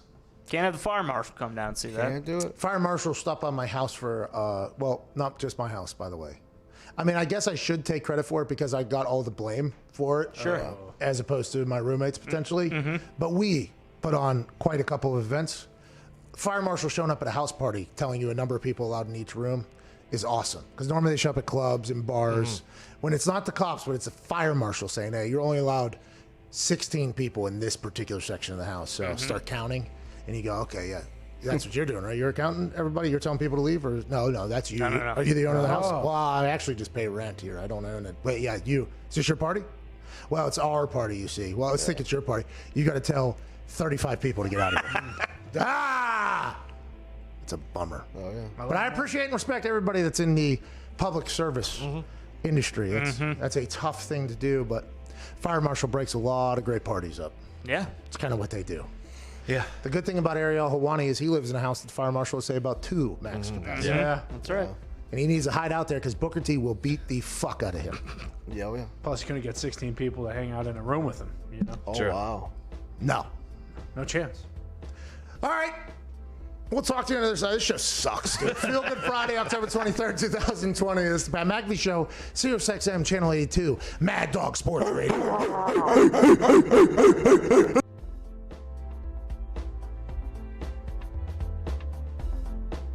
I love Hawaii, man. Every time I go there, now granted, you make a Pro Bowl, you think you're going to Hawaii. Instead, we went to the desert in Arizona. And then the next time I made a Pro Bowl, it was in Orlando. I was like, I'm out. I mean, come on. Were you the first group that they stopped doing Hawaii? Yeah, I think it was like first or second group, of course. Of course. Worked my entire life to get there. I mean, it's an honor. It wasn't, though. I completely understand why guys don't go. It's like Tom Brady sitting out for another Pro Bowl. He's like, yeah, he doesn't want to drive 3 hours into the desert right now to go practice. They go wherever he wants. Yeah, and then the games, they need to make it just a bunch of competitions. They need to make it a bunch of contests, like the 40, everything like that. The bench, bring back the bench for the offensive linemen. Get an eating contest in there. Get the kickers to do a kicking contest. Get the punters to do a punting contest. Have that quarterback challenge that I watched on NFL Network just a couple months ago. Have that happen again for the long ball. You get Josh Allen, Patrick Mahomes in there. You get Tom Brady, Aaron Rodgers throwing maybe on an accuracy challenge. I like the little games that they set up for the quarterbacks. By the way, I would have went to the one in Orlando. I actually said I would go if they would have let me compete in the quarterback little carnival thing they had. And they told me no. And I was like, well, I'm not going. Who makes that decision, the NFL? Yeah, I got an actual letter that said no. And I was like, well, I retire, and I'm not coming. We regret to inform you that you are not allowed to participate in the quarterback. I think I would do well in that thing, by the way. I think I would do very well in it. Everything is like right in my range. Like the deep ball, I think, is like 40 yards. For me, that's that's my actual flick of the wrist. Like, you know how you watch those Dude Perfect videos? Oh, yeah. And it takes them, I don't know, who knows how many thousands? I mean, I'm not going to judge them. A lot of other people do. People say it takes them 4,000 attempts. But if you throw the ball as far as you can and it lands, then you just put a trash can there. You're like, all right, I'm just got to throw this as hard as I can again. And then it's like science is basically making you hit that. Great way to do it. In that particular quarterback carnival that they do, everything is right in my wheelhouse. Like, I was built for it. And I told Conte, the Colts PR guy, I had a dislocated kneecap at the time. I was supposed to get surgery. He was like, are you going to play in the Pro Bowl? Because I had like a $250,000 bonus on the Pro Bowl or not. I was like, I made the Pro Bowl. I should get my bonus. And he was like, well, technically in your contract, it says you have to play in the Pro Bowl. I'm like, am I allowed to do that quarterback challenge? They're like, no. I'm like, no, I'm not doing it. Jim Irsay still paid me, by the way. What a guy. As he should. Good dude. Yeah, as he should, by the way. No, I don't think he should. Because the contract technically said, like, people say billionaires stay billionaires because they're stingy with their money. He could have not paid me. He chose to pay me. Good guy. That's why I think the Detroit Lions just hated Calvin Johnson. Aaron today said that basically Scott Stapp launched the career for Aaron Rodgers. And Scott Stapp then replied to Pat's tweet about it. So basically, Scott Stapp is now in our lives. Yes! Woo! Well, I just heard the news today. It seems my life is going to change. I take it on. I take it on my side. I'm hearing on and all my faith with arms wide open. That's incredible. Boys, we did it. Hey, let's welcome him with arms wide open. We do. Scott Stapp, this is an open invitation. Whenever you want to come in. We love you, Scott. We love you, Scott. Love you, buddy. We love you, Scott.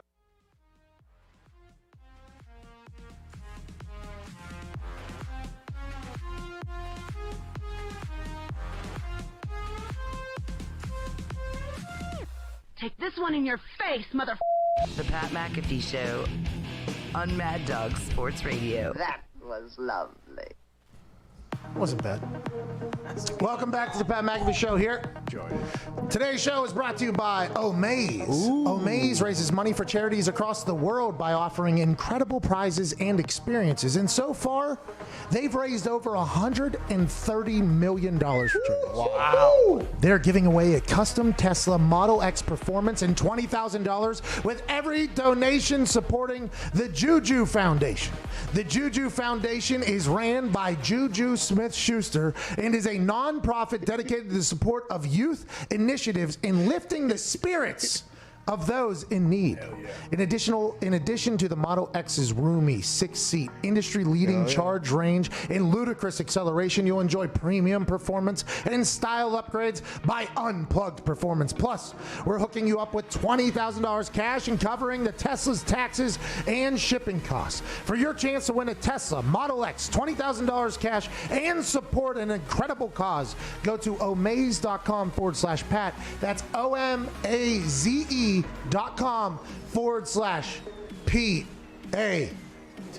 Wow. Great foundation, great locker room guy. What a good guy. Yeah. Good guy. He's doing it all. What can't that guy do? I don't know if he can drop the beat like this son bitch right here. Boom, boom. Bam, bam, ding, ding, ding. Welcome back. Feel Good Friday here on this Friday, October 23rd, 2020. Just got off the phone with an idiot, Ariel Helwani. Skinny stooge. He is stooge. Helwani. Yeah. Ariel, too. I can't believe he's still going after Booker T. That's so dumb. Like, there's a lot of humans, I think, in the world that you should potentially maybe roll the dice with. Booker T just is not one of those guys. No. Sometimes you got to do that until you get the taste smacked out of your mouth. Yeah, he needs. Hey, by the way, he needs punch right in the suckhole. Yes. Rear naked choke. Just a poor target to direct any sort of hostility towards. I was talking with Booker last week, and I brought up Helwani. He just laughed and said, man, fuck that guy. Yeah. Could you imagine if Helwani just got his ass beat by Booker T, then obviously, that steamrolls right into a lawsuit of some sort and everything like that. Sure. But imagine if that just happened on the streets. Booker T runs into Helwani. Helwani's like, oh, you're supposed to call me? And he's like, oh, you going to need to call somebody. Bang, bang, just beats him up. It's over. And then what if Helwani just goes, ran into Booker T on the street, he beat my ass, let's move forward. And what if he didn't press charges or nothing happened? It was just one of those old school situations. That'd be cool. 2 men run. That would be really cool. I'd pay 3 times the price of Khabib Gaethje to see that happen. Oh, we should set up security cameras where we think they're potentially. We'll put Simply Safe cameras in. Yep. Okay, we'll sell links to our Simply Safe login. Yeah. Boom. Now we're running our own pay-per-view. Easy. Yeah. Now we just need somebody to follow around Booker T and follow around Ariel Helwani and somehow guide them into being. No, in you the just same- invite them both for a meeting. Oh. You just say they're. Are we the only people that could potentially set that up? I feel like we potentially Maybe. are some of the only group that could. See you next week. Let's go to Zach and Moose Jaw. Moose Jaw up here in Canada, obviously. What's going on, Zach? Pat, what's going on, boys? How's Friday going? Hey, it's going great up there. It's great to hear a real Canadian accent. You know what I mean? It's great to hear a real Canadian accent whenever. Dumpy's a phony. Holy shit! What? I like that. That wasn't that. By the way, very English accent there on that American Yep. standard accent on that. What by Gumpy? Gumpy actually is. I think he was a missing piece that came into this office, man. Gumpy has been fantastic in here, but he does. I love Gumpy. He does seem to be the anti-Canadian though, as a Canadian, which is very interesting. Zach, what do you want to talk about, bub? I just want to know, does New York sports suck right now? The Knicks suck, the Giants suck, the Jets suck, hockey talk, the Rangers suck. They just all suck. Well, the Nets have a chance, right? They bring in Steve Nash. They got Kyrie, Kevin Durant, and all that. Maybe they'll be able to lift the state of sports in the city that never sleeps. Mm-hmm. Is that the nickname, right? Oh, yeah. City never sleeps. Big Apple. Empire State is the entire state, though. But Buffalo's over there just dominating. Yeah. So, True. well, not currently, but you know what I'm saying. Yeah. They do win things. New York is in an interesting spot. And the good thing about that is there's so many humans over there that could potentially be fans of multiple teams, and it does feel like at this moment it doesn't matter what you're along. I guess the Islanders, they had a pretty good little run. You could be a fan of the Islanders. I think they did okay. Rangers are going to be very good next season. Okay, Rangers are going to be very good. Nets are potentially going to be okay. I think yeah. the Knicks forever going to stink, right? I mean, that's just kind of the way that goes. Yankees are always going to be in it. Yankees are in it. Yeah, Mets got new ownership. There's Zach just took a shot out of Canada on New York because I guess there are some teams that are terrible. The worst 2 teams in the NFL by a lot of people are the New York teams, which are actually in New Jersey. So maybe New Jersey actually gets a slip out of blame here for a little bit for something bad, which is good for them. But yeah, I think there's a couple teams in there that are good. But the Jets and Giants thinking is a little bit tough. And the Knicks, I think even the Knicks fan base that was massive long ago until this guy Dolan or whatever his name is, until he gets out, I don't think they're even going to come back. So it's one of those situations where I don't even know if they're disheartened. They've just taken a break from an entire league and decided to start cheering for fans or for players instead of teams. But yeah, I could see where you're saying that. On the flip side, though, you look at some cities that are really good. Let me tell you which ones they are. Wherever the fuck Tom Brady is. Wow. There's this graph that was tweeted out. I forget the kid's name. He tweeted it out. He deserves some credit. Brock? But Tom Brady, I forget his full name. Whatever. Do you know his full name? No way. No way. There's the guy. You were the one who found it. But when Tom Brady was a kid in San Fran, they were all good over Niners. there. They had the dynasty or whatever, and they were winning. Then here it is. So in San Francisco, the 49ers drafted Joe Montana in 1979, which is 2 years after Tom Brady was born in San Francisco. Then the Oakland Raiders won a Super Bowl, and then the Niners won a Super Bowl. Niners won a Super Bowl. Niners won a Super Bowl. Niners won a Super Bowl. The Oakland A's won a World Series. Niners won a Super Bowl. Then he goes over to Ann Arbor, where he's at Michigan. In Detroit, the Red Wings have a conference change. Then they win the Stanley Cup. Michigan's national champs, and then Stanley Cup yet again. Then he goes to Boston, and obviously Patriots Super Bowl, Patriots Super Bowl, Patriots Super Bowl, Red Sox World Series, Patriots, Celtics, Boston, the Bruins, and then the Patriots. Yeah, they win again, and the Red Sox win again. Now he goes down to Tampa Bay, and they spelled the word wrong, but Tampa Bay Lightning have already won a Stanley Cup. They're talking about the Tampa Bay Rays potentially going in here now, and also the Tampa Bay Buccaneers are in it. So it feels like if you want to talk about winning cities, it's a very easy X factor to find, and it's Mr. Thomas Brady. And that stinks for New England because there's people like Connor that got a chance to think that it was potentially just Boston, but it turns out it was well before he was in town and well afterwards. But I think he will always be remembered for the success that he had and gave to the area of New England. Yeah, absolutely. I mean, the Celtics were in the conference finals. We're going to be just fine across the board. It wasn't just all Tom, but I understand what the graphic supports, and I like it. We got all those good years in Boston because of Tom. Yeah, and the Tampa Bay run, it could be legendary. Let's go to Ben up there in Massachusetts. What's going on, Ben? And it was Brock Jersey. Hey, how's it going? Shout out Brock Jersey. Enjoying the end of Boston sports reign over could be dead. all three leagues, and excited that it shifted down to Tidal Bay. Oh, Tidal Bay. So the question is, there's a place called Turtle Bay too. A lot of turtles. I love that. Should the Bucks pick up Antonio Brown for no other reason to keep him away from Russell Wilson and the Seahawks? Great question, Ben.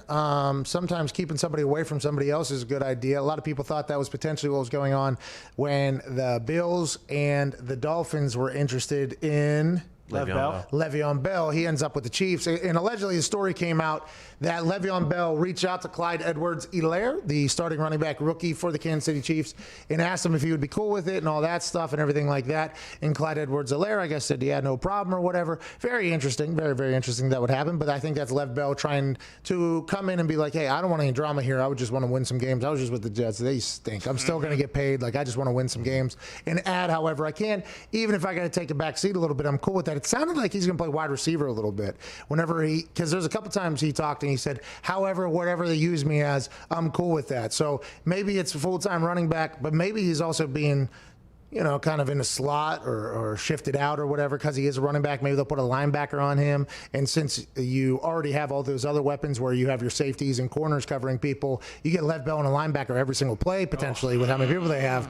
He's probably going to win that. Now, we don't know if he's the same Lev Bell as 3 years ago. We've only seen him under the Adam Gase umbrella with the Jets, which was terrible, obviously, for a lot of players and not just himself. So maybe he'll be able to bounce back, but that just adds to another slew of weapons they have. And if you want to stay in that realm, if Seattle signs Antonio Brown, that skill position group is massive as well, because I think in the world, everybody understands you're going to have to score points if you want to win and get to the Super Bowl. Now, the Super Bowl, I think you have to have a great defense as well to win, but to get far into the playoffs, you're going to have to score points. And Russell Wilson is obviously pumped for him. I think Pete Carroll is angling both publicly and privately to get him here to Seattle. He said publicly, like, yeah, we're in it. We want to get him. And I think that was an initial, proof to Antonio Brown that he's on his side. Like, listen, I'm going public that I want you in here and everything like that.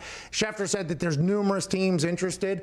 The Tampa Bay Buccaneers were the team that was allegedly where Antonio Brown was going to go way back in the offseason, because it was believed to be, and it depends on whose sources you listen to, but the internet found information from Antonio Brown's team and potentially from Tom Brady's people that Antonio Brown is going to go wherever Tom Brady goes. So whenever Tom Brady signed with the Buccaneers, we saw him with Godwin and Mike Evans and Ronald Jones and Bruce Arians type offense where he's going to be able to do a lot of things, and O.J. Howard and Cam Brady. But then also the thought was Antonio Brown is going to go wherever Tom Brady goes as well. That was initially the thought. So much so that Bruce Arians actually had to come out and say, I've had Antonio Brown on a team. I'm not about it. Like, I am not going to have him there. So now here we are, 6 weeks into this season or whatever, and it has been said by some people that Tom Brady has already had some input on Bruce Arians' offense, which has never happened before. Is Tom Brady still in the belief that he wants Antonio Brown on his team? Is he still all in on Antonio Brown? It sure looked like it whenever he was up in New England. And is he at a point now with Bruce where he'll be able to go have a conversation with him and say, hey, I understand we got a lot of weapons. Chris Godwin was hurt for a couple games. Let's assume he'll be back forever. But Antonio Brown is a guy that has a good relationship with me. We have a lot of respect for each other. He's very good. And he's at a point where he wants to do that. I think that would have to happen first. But if the Tampa Bay Buccaneers sign him, the rich get richer. If the Seahawks sign him, the rich get richer. And if somehow, some way, the Chiefs signed him. No, I'm joking. The Chiefs don't sign him. But it does feel like he's going to either Tampa or Seattle, it feels like. And maybe there's a couple other teams that we don't know about. But that's going to have to be something between Tom and Bruce that they're going to have to figure out. But if you get him on your team, good night.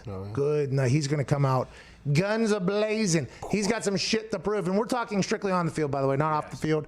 If something terrible happened, we hope justice is served off the field or whatever. We hope that is the case. Either way, if he was innocent or if he was guilty, we would like justice to be served. But if he comes back after an 8-week ban and he's on one of those teams, it's going to be awesome to watch. Just think about his first game with New England last year. Whenever he went in there, Tom Brady just fed. Everybody on defense knew he was getting the ball. Touchdown, boom. 4 days later, he's gone, not even on team anymore. So it's like, what could have been, I assume Tom is thinking about, now that the off-the-field stuff is potentially taken care of, what could have been is this, will Bruce come around, or will Pete Carroll, Russell Wilson, who have been openly lobbying for him to go there, will they win out in the end? It's interesting, we got about 2 weeks until the son of a bitch is back, and he is electric if he's anywhere near what he used to be. Because it seems like to me like Tampa may be risky because of Bruce being there, because of their pass, and because he's had some issues in Florida. I'm not saying he's not a passer or not, but Florida has been a trouble spot for him. Instead, you go all the way across the country to a new locker room that is openly accepting you all the way up to Seattle. It might be a better situation. Oh, you just don't want Tom to have, seems like, yeah, that was more like a vendetta spite. I was looking out for AB. Oh, okay. That was very nice of you to do that. Look out for Antonio Brown, because you are part of a fan base that hates him. Hey, the Pittsburgh Steelers fans are not massive Antonio Brown fans for obvious reasons, but the thought of Antonio Brown going back to Pittsburgh has never been mentioned. No. Le'Veon Bell back to Pittsburgh has been talked about by some people. Antonio Brown back to Pittsburgh, never even talked about. What's up? No, you don't want him to poison the well of all the young receivers they have there. Plus, you get him over to Seattle, you keep him away from Florida, he's less liable to throw furniture and couches off his 8-story balcony in his condo. All right. So, what we're talking about here is strictly football. Yeah, come on, Nick. We're keeping football thing. And Diggs alluded to problems in Florida. We didn't have to dive, I think, that far into those things. Because you're also going to talk in Florida about him giving away like $100,000 to kids going back to school. No, I was going to bring up the bag of Dixie. What's that? I was going to bring up the bag of Dixie. Okay. Come on. That's a problem, though. That's a problem, though. Is that he has that type of reputation with some people, and that is going to be tough. I would assume a lot of teams would like to meet him, chat with him, hear what has happened since he's been off social media and everything like that. I'm excited to hear as well, by the way, as a massive fan of the way he plays football, that hopefully everything off the field got taken care of. So that type of stuff, the bag of dicks and, and the furniture and all that stuff is no longer around. I mean, I hope he. I hope in the. I hope all. I hope all of that is. I hope all of that is taken care of. I do hope. He is very close with Geno Smith in Seattle as well. He is. That's 100% right. That's the wrap-up we needed there. Let's go to Dalton in Sacramento. What's going on, Dalton? Hey, what's going on, guys? Just hanging out, Dalton. What do you want to talk about? Anything, man. Yeah, just wanted first off, Pat, you're the fucking man. Everybody knows that. We all know that. You know, everybody gives you credit everywhere.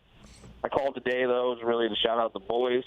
Let's see that. Boston Connor, Ty Schmidt, Vito, Emma Dan. You know, you guys make the show better. You guys are what the show's about. Why people watch. You know, it's not just the one guy taking all the credit for everything. Thanks, man. Appreciate that, Dalton. We appreciate it. Although you all right, fuck. Get to your point. All right, let's go to Dominic in Arizona. What's going on, Dominic? Jesus, I agree though. But Hey, feel good Friday, boys. Pat, I got a question for you. I mean, Jesus. What do you think about That was wild. Philip Rivers? You know, I know he won the game for us again, but Yeah, I mean, thanks. are we going to get worried about him throwing a pick again? Yes, Dominic, we are very worried. I am very Dominic. I appreciate that Big call. Dom. Okay, Dom, I appreciate that call from Arizona. I appreciate you, man. Good question. Okay, we'll lead to a good conversation here at some point. I want to let it be known, like, obviously, like, I love you guys here. That's why you guys are here. Like, I love the whole thing. But why do people? It does feel like sometimes, like, people will be like, "Hey, Pat, how's it going? Okay, let me." Let's go ahead and compliment everybody else, which I respect, by the way. It's cool, but like, yo, just fucking, could you not just talk to us as a team, like as a group, dude? You know what I mean? Like, you know, I don't listen. Not everybody enjoys like, compliments and things. I do. Like, I enjoy those. I enjoy those things, and it feels like callers who I fucking let on, by the way. Yeah. On the what show again? What's the show called? No, don't fuck all that shit. But it's like, hey, I don't need that type of shit on this Feel Good Friday, pal. Pat, you're cool and all that stuff. Let me tell you about the guys, though. They're the greatest part of the show, blah, blah, blah. Like, hey, don't try to divide us, first of all. I'd like to let you know that. And their podcast is my favorite podcast to listen to, the one that I'm not really a part of because I have to do other stuff and hammer down things like that. We are a team, though, fucking Dalton. Yeah. Fuck you, Dalton. Go as one. Fuck that guy. It's like a train. I hate that fucking guy. I just realized. I do. Yeah. First Dalton I ever didn't like. We don't even have a break to get to. We just got to sit here for the next. Thanks a lot. It's like Mad Dog Monday. Like, yo, I fucking get it. We're on Mad Dog Radio. I'm very thankful to be here. But don't jack our overreaction Monday. No. This is one of our only segments that we have is on Monday. Like, We love it. I get it. We're on Mad. I'm very thankful to be on Mad Dog. Okay, the guy is an absolute legend. We enjoy every. JT the Brick is a guy I learned from 1 a.m. whenever he's fucking on the air. Like, I love being on. But don't jack overreaction Monday just to pay respect to somebody else. Like, you don't have to. Like, just come the fuck on, pal. Yeah. Get to your point. No more phone calls. You thank Dalton for that. I mean, I don't know what's going on outside. Hopefully that's potentially somebody on their way to Dalton's house to save him because there's a fucking problem coming on. I will tell you, the chat's with you on this, Pat. They all hate Dalton. Yeah, fuck them too, literally. You know what? Maybe I just go full heel completely here. You know what I mean? Not a bad idea. Yeah, let me answer some phone calls. Let's go. Dustin in Michigan. What's going on, Dustin? Pat, what's up, brother? Nothing, man. What's up with you? Hey, quick question. Might be a week early, but wondered your all-time favorite. Yeah, that's a terrible fucking question. Don't call into the show. Jesus. All-time favorite list? What do you want to think about it for 15 minutes? Imagine if I did that, though. Like, I could do that. Dalton, I could have fucking done that to Dalton's dumb ass as soon as he got in there, and I didn't. Done it. Let's do another. No, Connor. One more.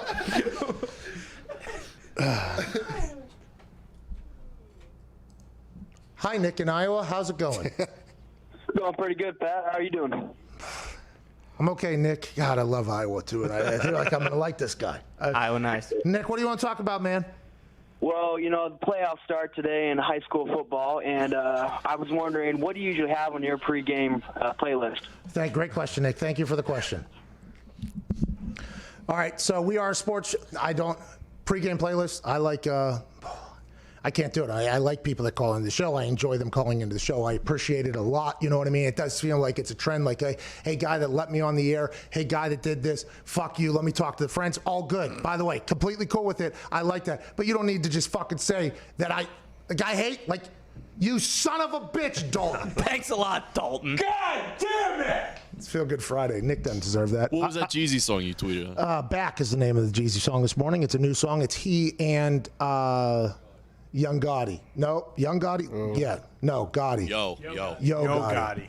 By the way, Yo Gotti shows up on songs that I like a lot, but I don't know much about him. And I think that is... He's a real one. Yeah, I do believe he is a guy. Whenever he shows up, he does some stuff. But me and Jeezy have gone through...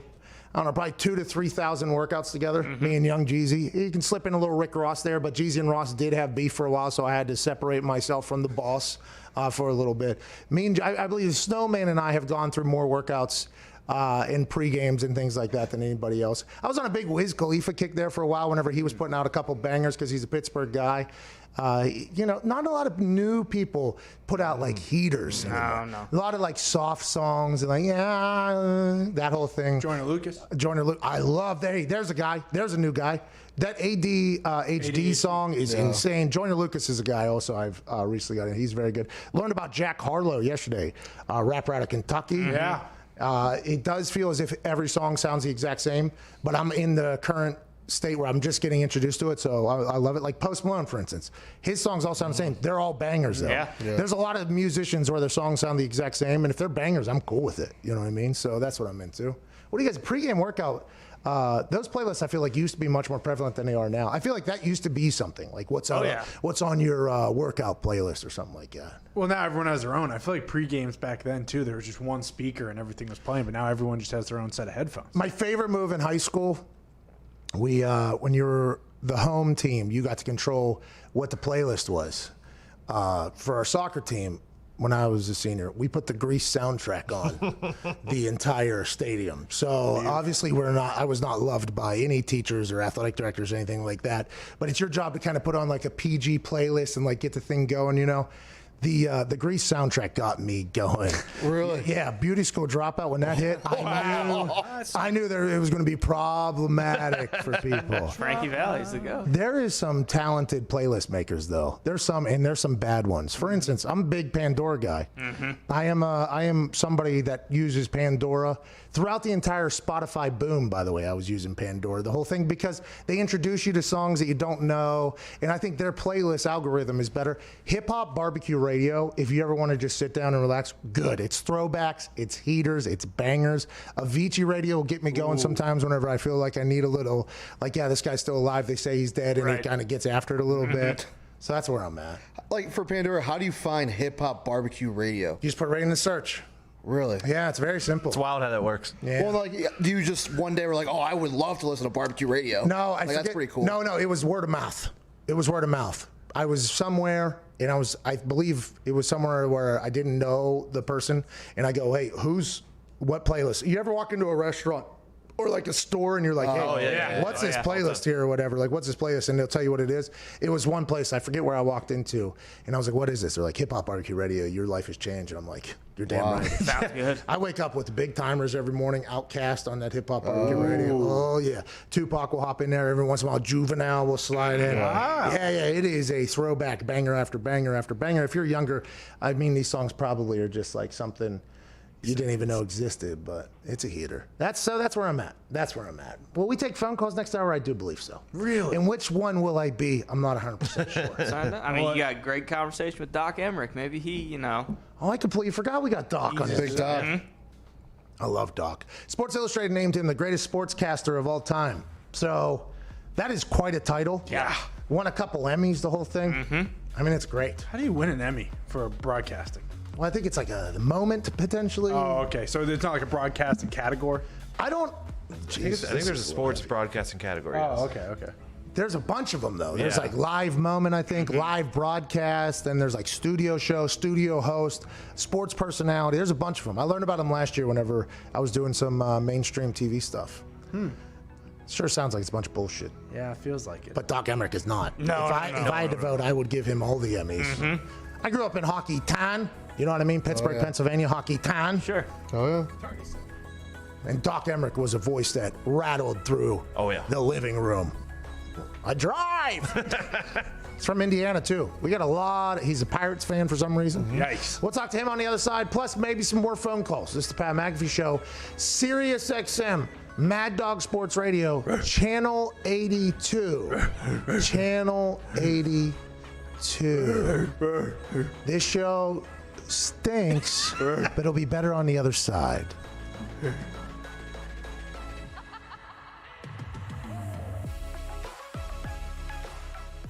He's saying don't go off the top, it's too shallow.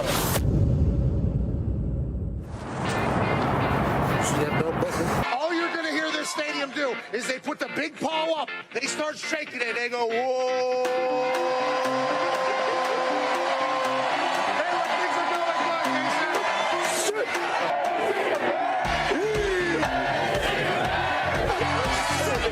Yeah, he loves the defensive side of the ball. He said yesterday to me that this is a blue-collar team. They win it on special teams. They have 5 block kicks this season. The defensive side of the ball, Lynch leads the Big 12 in sacks. But also on the offensive side, Denzel Mims is an absolute animal. He is a weapon.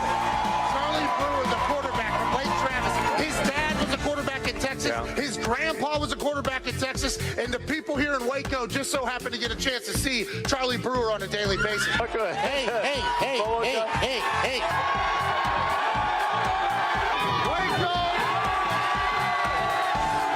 Yeah, boomer here is going to mean a little bit different than what it means on the internet currently.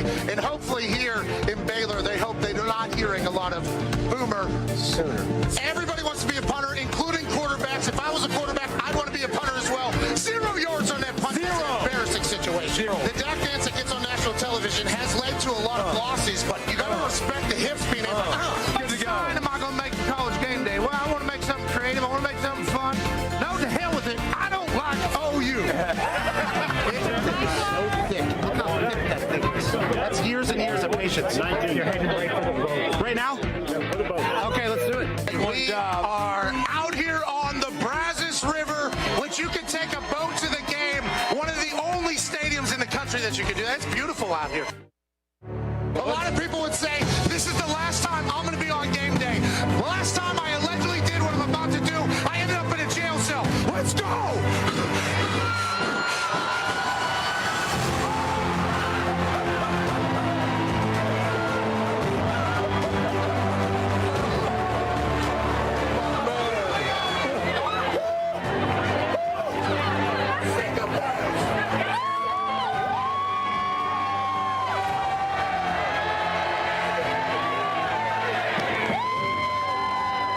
Bad decision.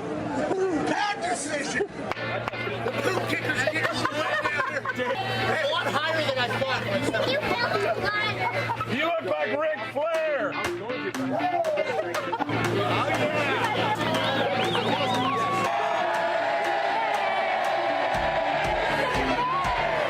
That was a sellout, by the way. That was beautiful. Maybe other shirts? Yeah, hold on. You need to go get changed before you get sick. Great work, I'm actually not that cold. Hey, I went for it. My chest hurts.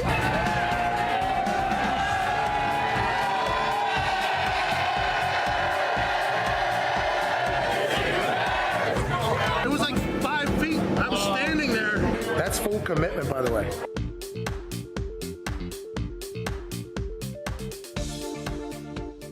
I just happen to think that I'm right in saying I got the Giants. Plus 4.5. Yeah, I got the Giants tonight. I'm on them. Hearing your power rankings say they like the Giants made me feel a lot better after listening to the reasonings that you had for the Eagles, because I feel like you know the Eagles much better than I do. But with that being said, Joe Judge hopped on a fumble in training camp in the mud, and the boys cheered for him. This is a big night for old Danny Dimes, who rushed for 74 yards last week. He's going to get loose. They better have a spy on that guy. All right, everyone knows where I'm going tonight. I like the feeling that you have, by the way. Where are you going? You like the under tonight, don't you? The Giants are 30th in yards per play. Oh, geez. The Philadelphia D is number 8. The Philadelphia offense is number 26 in yards per play. The Giants D is number 12. Both O-lines are number 24 and number 31 in protecting their quarterbacks, with the opposing D-lines being much better. They are number 32 and number 28 as far as offensive DVOA. Both these defenses are in the teens. Oh, jeez. I feel like I had another stat towards that tonight, but I don't even know if I need to say it. I do like the under 45 points tonight, Michael. You did know where I was going.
The Pat McAfee Show. There will be no rules for our guests, for us, for the things we can talk about. Yes, speaking his mind. I've never had a problem expressing my opinions or my thoughts or anything like that. While being relatable. I haven't had that manufactured fake-ass celebrity that a lot of people have whenever they go on those big networks. I've had a chance to really build my crew, build my following, build my audience. And ridiculous. What am I supposed to do? So I'm supposed to look at something that I can definitely afford and say, nah. Is that what I'm supposed to do? The Pat McAfee Show starts in 3, 2, 1. Hello, it's a show, Sirius XM, Mad Dog Sports Radio, Friday, October 23rd, hour 3. Doc Emmerich was scheduled to join us to talk about his new book, Off Mic, a story about how A man from Indiana, which is a basketball state, obviously. We live here. I think it's turned into a football state as well because Peyton Manning showed up. They have a statue for him outside. He has a pet emergency. He has to run his dog or cat to the veterinarian. So he will miss the show. I will say this, as a man I looked up to, Doc Emmerich. I was very excited for this conversation. Probably did more research on this particular interview than any person that's potentially ever supposed to come on the show. Conor McGregor was supposed to come on one time a couple years back, and I watched the entire documentary they sent us to us ahead of time for screening and everything like that. He no-showed, or he backed out of he couldn't do him anymore. That was like, all right, I'm going to stop doing research on people. I'm just going to go in these conversations kind of bald because I'll ask questions, that get good answers. For Doc, I was such a fan for so long. I was pumped up about it, but I wanted to show him enough respect that I did know not just him. This dude was an actual doctor, got a PhD in communications. That's why his name is Doc. Had no idea about that. Neither did I. He taught some classes over in Geneva College, which is in Western Pennsylvania. That's why he's a diehard Pirates fan back in the. I mean, there's a lot of things I try, but now it won't happen. Oh, jeez. Hope his dog's okay, though. I do too, by the way. As an update on dog or cat, that is my dog, Valerie, officially cleared from cancer. Yeah! Let's go. So she had surgery on the back of her head. She got a tumor removed that was cancerous, I believe. What's the other one? Benign? There's benign and cancer. I don't know if there's a scientific name. Malignant. Okay, which one's the bad one? Malignant? I don't know either. Because she does have a couple other little bumps on her, but they tested them all. There was one that was right behind her head. And I could tell, and we could tell, my wife and I, that she was like a different dog. She seemed quiet, tired. She was miserable. You looked her in the eye, and it just looked different. And we were very worried. To be honest, I'm like, oh my God, this is the first dog that I've actually fallen completely in love with. This dog loves me. This dog likes me. This dog likes me. Not like Dalton from California. This dog likes me and loves me. You know what I mean? We cuddle. Whenever Sam and I, my lady and I, whenever we were early, she moved, when she moved into the house, she brought in Val with her, right? And she brought a cat named Teddy. And I think she was very worried about potentially just moving animals into my house because I didn't have any there.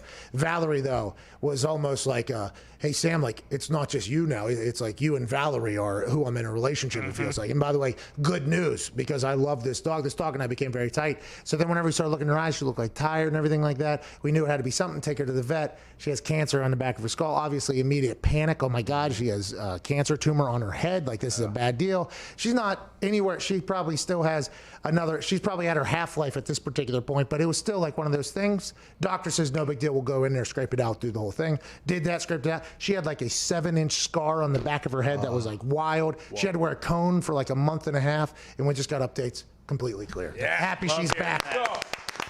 She is back. Energized, happy, everything like that. So it's a good reminder to, check on your pets. Happy that Doc Emmerich, good man, who's a doctor, not that type of doctor, checked on his, took him into the vet. Obviously can't do a show. They said postpone. We'll do that for Doc. Kenny Smith, though, go fuck yourself. Yep. Speaking of go fuck yourself, let's get to the phones. Let's go to Derek in Detroit. What's going on, Derek? Hey, Pat, how you guys doing today? Not too shabby, man. What do you want to talk about? I just want to talk about, quick question. What record do you think Matt Patricia for the Lions will need to keep his job this year? Also, congrats to your dog, Valerie. Oh, thanks, Derek. That means a lot. Thanks for being nice there. That was a very nice call by Derek there. I don't know. I guess they could go on a run right now after beating the Jags and being in a lot of games that they shouldn't be in. But this seems like a playoff or bust type thing for Matthew Patricia. But new ownership in there. The daughter took over the team. Does she want to rebuild the team as opposed to what the mom used to do? Possibly. What do you do if you get a new coach, new GM? Do you got to get rid of Matthew Stafford then? You got to do a whole rehaul. What's going to happen up there in Detroit? Nobody knows. But Foxy, who is a diehard Lions fan, says, hey, we win the next 7, which is possible. We're right back in the thick of this thing. Maybe we're talking Matt Patricia promotion at that point. Coach of the year potential. And maybe even front office of the year, executive of the year for the Lions if they come back and rattle off 7 straight. If you can motivate a team in Detroit, to rattle off 8 straight games in the middle of the season to get you back into NFC North contention. I mean, that's Coach of the Year. Let's extend him for another 10 years maybe. What do you think, Fox? Yeah, I think in order not to get fired, I think he has to make the playoffs. I actually think they came out with a statement after last season saying that they have to make the playoffs. And Bob Quinn, who's the GM, if Patricia goes, I think the GM has to go as well. Yeah, it does feel like that. And I don't know what all we've talked about today, but to help us out, we have a sidebar here. There's some games coming up here for the weekend. Let's go ahead and go run through them. Steelers at Titans. We already talked about that a little bit. Steelers plus 1.5. I like the Steelers in this one, strictly because I think that the Steelers will be able to stop Derrick Henry, which, by the way, is not an easy feat. I just think the Steelers defense is built to do it. I think they'll stop Derrick Henry and Ryan Tannehill more than the Titans will be able to stop Big Ben, Chase Claypool, founder of the Juju Foundation, Juju Smith-Schuster, James Conner, everything else. They got Washington out there, Johnson. I think they'll be able to score more strictly because of how good Big Ben has been playing and not getting a lot of credit, by the way. Everybody's like, he's still got room to go. It's like, yeah, he's still balling. Like, he is still throwing the ball all over the yard. That's how I feel it goes. But as a Steeler fan, you could see how you guys are a little bit worried about this one. Not that you're not worried every single weekend, it feels like. But this is one coming off that Browns ass beating. It's like, what do you do against a team that's going to come in there and punch you in the mouth? Yeah, I mean, and we're in the middle of a tough stretch where it's Browns, Titans, Ravens. You said Derrick Henry. I'm more worried about Tannehill. I think if the Titans win, it's going to be because of Tannehill this week. I'm actually not worried about Derrick Henry at all. It's Tannehill. That seems like a mistake. I don't know. I'm not 100% right, but I mean, everything goes off of Derrick Henry there. You stop Derrick Henry, though. Now what do you have? You have Tannehill that could potentially expose maybe a secondary. Is that what you think is the problem? Is your secondary? Yes. Really? Yeah. Wow. 3 sacks and an interception every single game thus far for the Pittsburgh Steelers. Minka Fitzpatrick picked 6 second series last week. You say you don't have a lot of faith in that secondary. Well, who are they going to throw to? Yeah, and the play action's not there. I mean, A.J. Brown's incredible. Unbelievable. Okay, go ahead. He's questionable. All right. So who else? Well, I'm just saying, I'm not worried about Derrick Henry.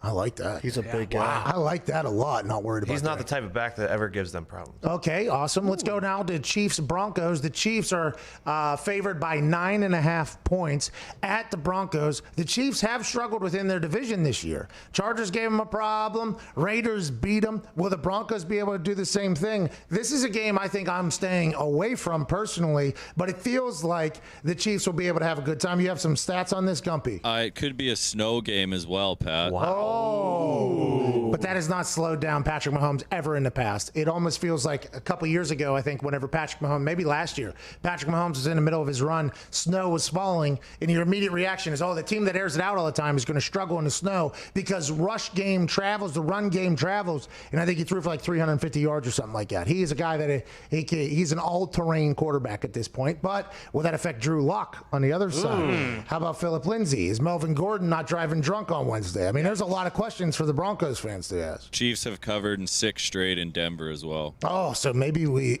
are you hammering the Chiefs, pal?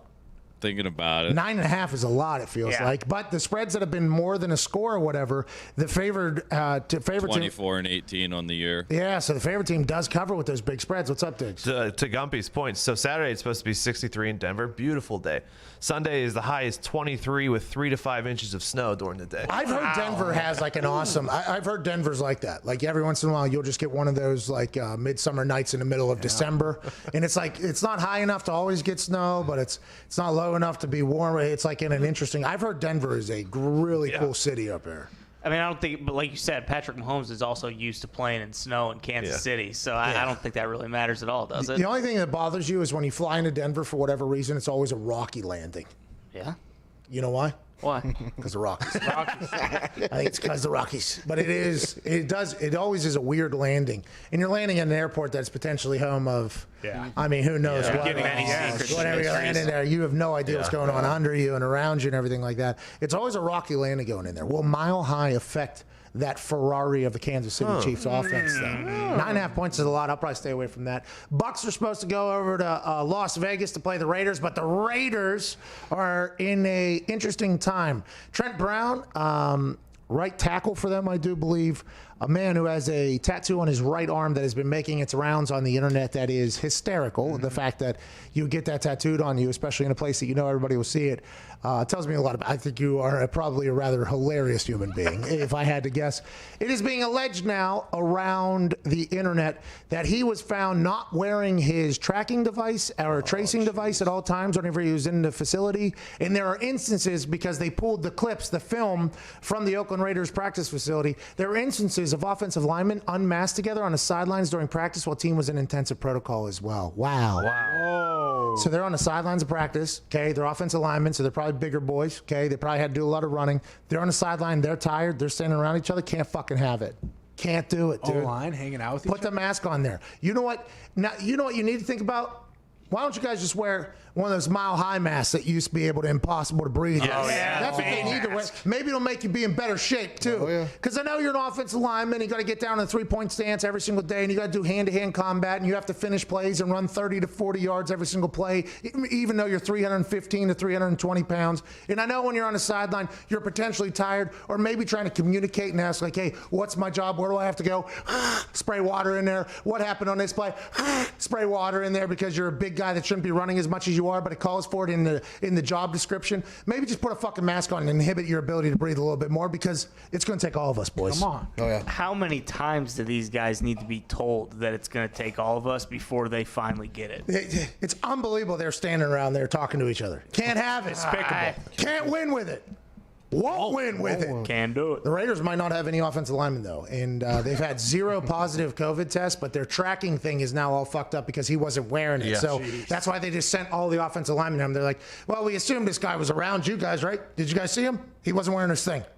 Well, yeah, we're in the same meeting. All of you go home. See you later. They all go home. So now nobody's tested positive other than this gentleman. And now there's a lot of questions about, are the Raiders handling this with as much seriousness as everybody else and all this? It's like, this is going to fuck them, I think. If their offensive lineman couldn't practice, they got to go against a Bucs team. Yep. That Bucs team looks like they are playing football very good at the moment. And by the way, offensive line not practicing is not good, because that Bucs defense, if you did watch last week, they get a lot of pressure on the quarterback. I do not like the Raiders in this game. I like the Raiders as a team. I like the Raiders as a fan base. I like the Raiders and everything like that. Moving from Sunday Night Football to 405. I like the Bucs. This game also might move to Monday or Tuesday. Although there was no positive test today, if one comes tomorrow, let's assume that this game's going to get pushed back at least another day, which kind of sucks for the Bucs, who have to travel. But this is the way it is in 2020 COVID football, baby. I saw somewhere where they have to be quarantined for 5 days. So I guess Sunday morning they can be tested, and if they're good on Sunday morning, they could potentially play. All 5 of them, even though they haven't practiced, definitely start on Sunday, correct? Oh yeah, because you don't have another 5 that are doing it. Maybe 1 or 2 of them might get like a backup might get in there, but you got your dudes up there. It's going to be a problem. And they're a run offense, by the way. They're an offense that feeds off of the run. I mean, they have done a very good job of that. And maybe, by the way, just like the Titans, maybe they got their rest in. Maybe they actually got reinvigorated in this entire thing. I don't know. That Buccaneers defense, I don't think is getting enough credit by anybody with what they were able to do to Aaron. And that is just not an easy thing. Now, he was off a little bit. He even noticed about 1 foot off on that one pass into pick 6, which is, by the way, a credit to the defense. And then he missed old buddy Tunyon, I think, down the middle. Mercedes Lewis down the middle. So he was off a little bit.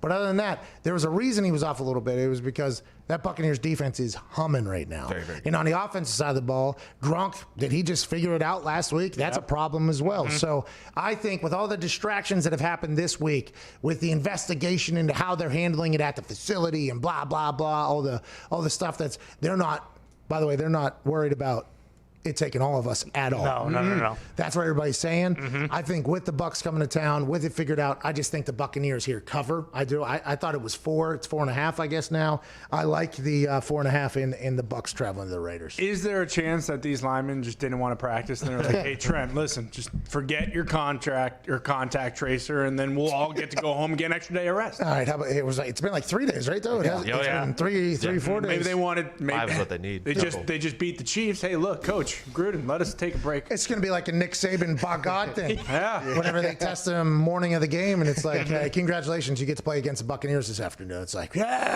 wait. What are we doing? Is it the same game plan we had a couple weeks ago? I like the Bucs a lot.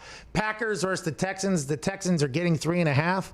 I like the Packers in this particular one strictly because it just feels like Aaron Rodgers is the type of guy that after you lose a game, he's going to come back and go bananas. And I just think that's what's going to happen. Yeah, I think this is a textbook bounce back game. And I don't know, you would know. I mean, like you were talking about the Texans coming out and like playing for Romeo Crennel and stuff like that. That has washed off at this point. Right? Heartbreaking loss last week. Heartbreaking loss. Deshaun Watson knew as soon as a coin landed on the field that it was over for his team. I mean, at that particular point, you probably think, like, are they turning it down or whatever for the season? I don't know about that, but I just like the Packers bounce back a lot more than I like the Texans bounce back from the heartbreaker against the Titans because the Packers very much still in it.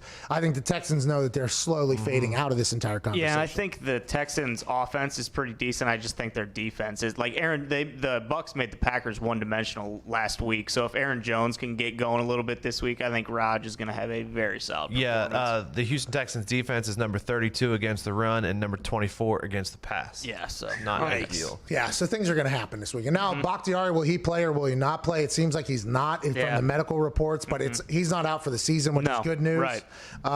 Yeah, I like the Packers there. I like the Packers there. For sure. By the way, Texans played Titans very tight. That makes me feel even better about the Steelers-Titans thing now that we're talking about what just happened there. Why is that only 1.5? And why are the Steelers getting points on it? What do people know that we don't? Is this going to come back to bite us in the ass? I am so confident in that pick. Like, so confident in that pick. It doesn't make a lot of sense to me, I don't think. Well, and when the money's all on one side, it is kind of nice to think, okay, usually if the whole public is thinking, let's go right, you're going left. Yeah, the chandelier happens. Exactly. The chandelier in the casino. And it's kind of makes me feel bad because I think one of the things that has helped us succeed in this thing is I have a very basic palate. So normally how I'm feeling, a lot of people feel. If I like a certain type of food, my taste buds are so basic, a lot of people are going to like a certain type of food. If I like a certain type, normally a lot of people be like, yeah. Okay, so in this one, when I hear 86% of the money's on the other side, I get very alarmed. I'm like, wait, what's going on? Who's wrong? Who's right here? I'm a little bit worried. I can tell you, just because I get it all the time on the internet, is no one believes in the Steelers at all yet. Why though? That's because people haven't watched the game. They haven't because they say they haven't played anybody. Which, by the way, is I guess a valid point. But you haven't watched the game. Like I've watched every single one of their games, obviously, just because they've been a part of my Super Boost here the last 3 weeks. A team that covers all the time is a team that normally is playing good football. I've gotten to watch. That defense is a fucking problem. It is a real problem. And I can understand if you haven't watched them a lot, you might think that, and they haven't played against anybody. I just think that defense is a problem. But now, Derrick Henry, and they don't have Taylor Lewan, too, who is a savage. I mean, there's just a lot of things. And if A.J. Brown's, I mean, it just feels like this is a wild one that we can really make some money off of it. And I don't understand that everybody's on the other side. It's like the opposite of what Tony's saying. Like somebody on the phone? Sounds like it. Duke, what's going on? I did not put you through. Hey, Pat. What's going on, Duke? What do you want to talk about, bub? Sorry about this. We were kind of just talking over while you're sitting there. I did not know you were on there. Very nice to hear from you, bub. So you're a soccer player, right? Or you used to be a soccer player. And I'm in Europe. And basically people always look funny at me because I prefer American football to soccer.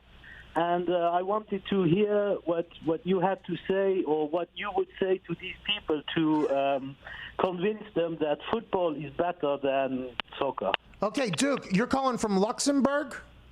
Yes, Luxembourg. Luxembourg over in Europe. Not Luxembourg, Green Bay. Where is Luxembourg at over in Europe? It's a tiny country between Belgium, France, and Germany.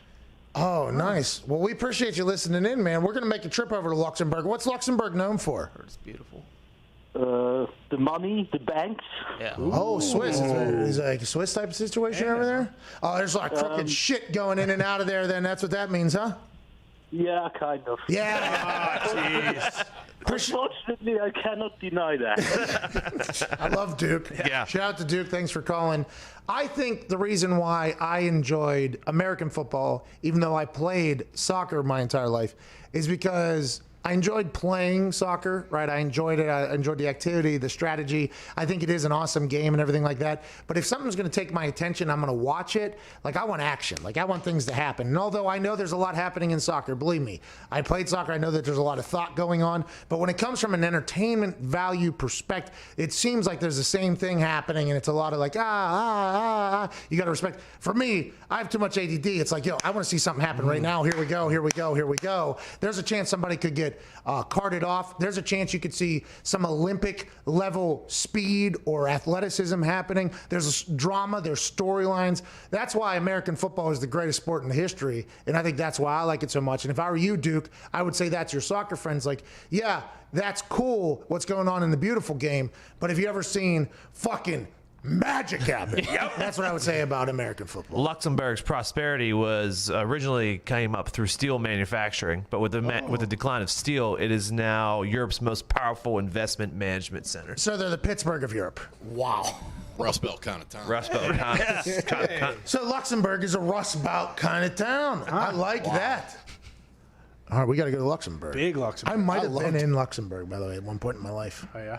Yeah, I was in a tiny town over there, tiny country, and it was in the Alps. I should have followed up there. It was in the Alps. Liechtenstein. Oh, there it is. Jay. My guy Jay. Shout out Jay. Very right there. close to Jay. Liechtenstein is a tiny country. We played soccer over there. I played soccer over there. The stadium is like in the middle of the country, basically, and it's just roads that lead to the stadium, basically. And it was like standing in the stadium, you just saw like people coming out and walking down to the stadium, basically, to watch our game. It was awesome. I did a nasty goal there. And then they took us out that night. It was very nice of them. We walked up one of those streets. I was like 15, I guess, maybe 14th to 15, I think. They took us out. Had a great time over there. Good people. It was very good. We have some update and breaking news from Tommy Pelissaro. Packers running back Aaron Jones suffered a very mild calf strain in practice Thursday, per source. Jones wants to play Sunday against the Texans, but sounds like it'll be a game-time decision. We just went on an entire run about how much we love the Packers against the Texans this weekend. Running back Aaron Jones has been one of their studs. He's been one of their horses. He's been one of their guys that have made them the team that they have been before playing against the Tampa Bay Buccaneers this past weekend. This is an interesting little turn of events here. I mean, granted, they have a good backup running back. They have another good backup running back, but Aaron Jones is a difference maker. Calf strain on Thursday. That's not a lot of time to turn that around. Would you want to waste Aaron Jones for the rest of the season, potentially making a mild calf strain into a calf pull or rip? Probably not. Let's assume if it's game time decision, he's probably not playing. Yeah, I mean, obviously, if it's very mild, you let him maybe miss this week. Like you said, I mean, Jamal Williams is very good. Rodgers has a good rapport with him, likes him. AJ Dillon has he's looked good in his limited opportunities. So, I mean, it stinks, but I mean, if he's going to get more banged up, leave him on the bench. AJ Dillon is a known animal at running back. Very, very good. I mean, you should have seen him in high school. He was massive. What did you do to him? I mean, I put him in the ground. What? Put him down. I did what I had to do. How many yards did he rush for that night? Like 13. Are you serious? Oh, yeah, I'm dead serious. Oh, so you guys shut him. That was he a freshman? You were a senior second time? Yeah, yep. Mm-hmm. You hit the nail. His second freshman. So, we evened each other out. Oh, so he did the same thing you did where you repeat a grade? Really? By the way, this happens in New England that I did not know happened. People just repeat grades in high school. You couldn't do that where we were from. You would get buried and ruined. But up there in New England, it's like, yeah, you want to be a 35-year-old senior, let's go ahead and do this thing. Yeah, when your birthday falls from like April to August, you go ahead, you look around your class, you don't think there's going to be much success. You switch schools, reclassify. It's a great time. It's a very interesting thing because whenever you said that, there have been numerous people that have told me, like, yeah, that's a very normal move up here. He had his junior year twice, this guy. Yeah. Yes. It's glorious. Can we set up a rematch versus him versus A.J. Dillon? Awesome. A.J. Dillon's got those massive thighs, right? That's his thing? Yeah. You think you'd take him down again? It just depends when the rematch is. Whoa. What do you need, like train or? There is no amount of fucking time on earth. Just I want to let you know, there is no amount of time on earth for you to get ready for a rematch in the hole with AJ Dillon. No, I was just like, if the rematch. When you were 35 and he was a freshman, maybe there was a little bit of a difference there because you were an adult and he was just coming out of fucking middle school. Just a kid.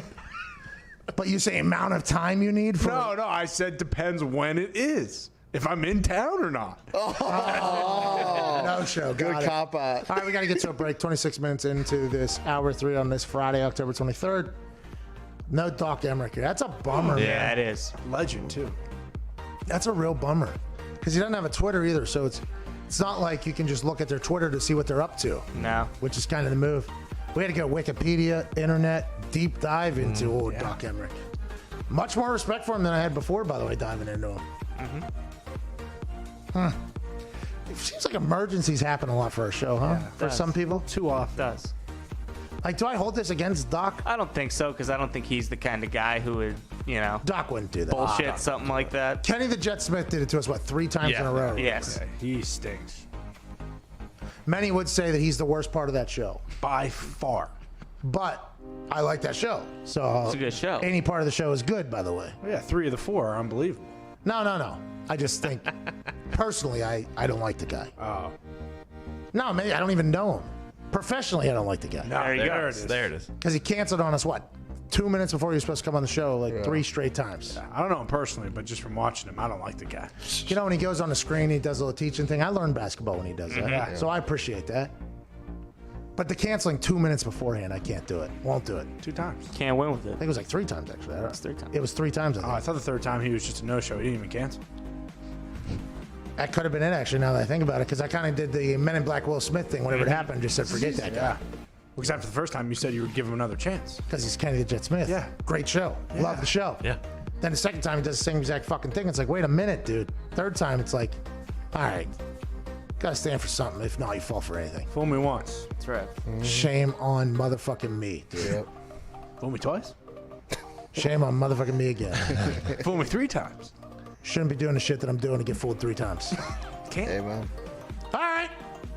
We'll wrap up the weekend preview. Hawks and Cardinals, 49ers, Patriots, Bills, Jets. The Big Ten is back. There's a lot to go over. We'll do that whenever we wrap up Hour 3 on this Feel Good Friday, October 23rd. This is the McAfee Show, Mad Dog Sports Radio.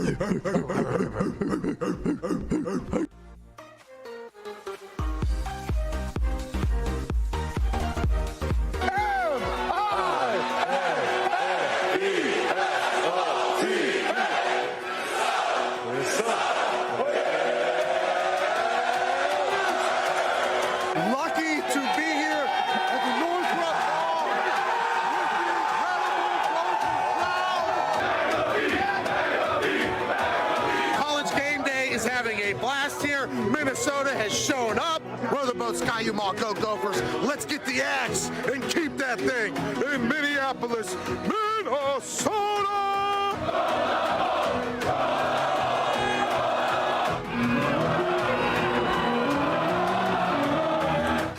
Is about to lose their minds. Ladies and gentlemen, watch a man maestro a crowd like Coach Lee Corso.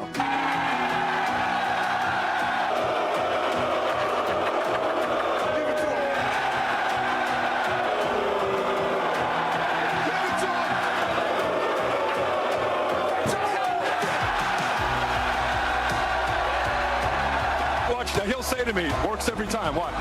Every time.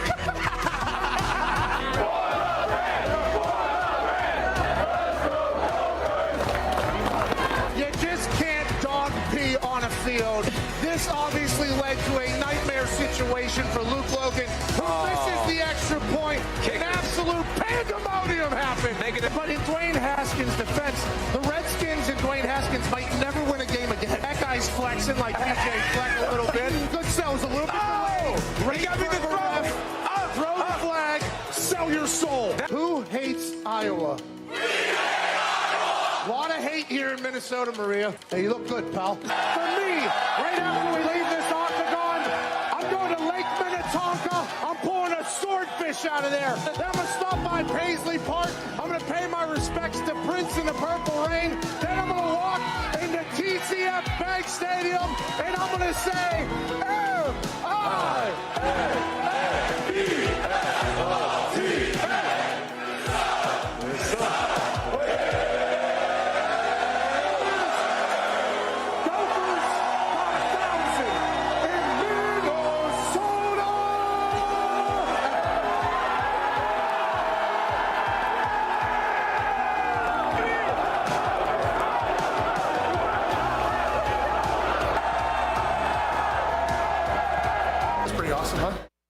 Now, there's something that needs to be addressed.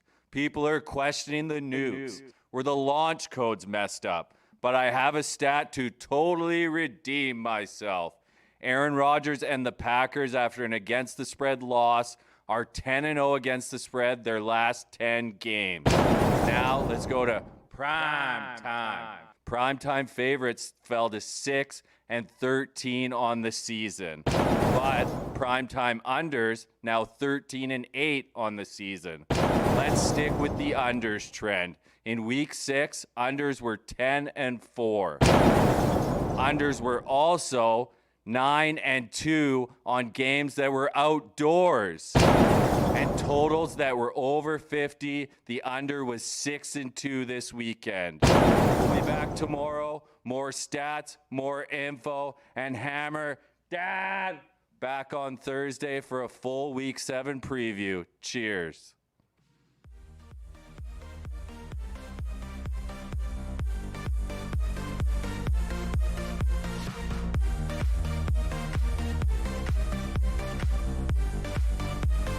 Doing it for the brand. It's the Pat McAfee Show on Mad Dog Sports Radio.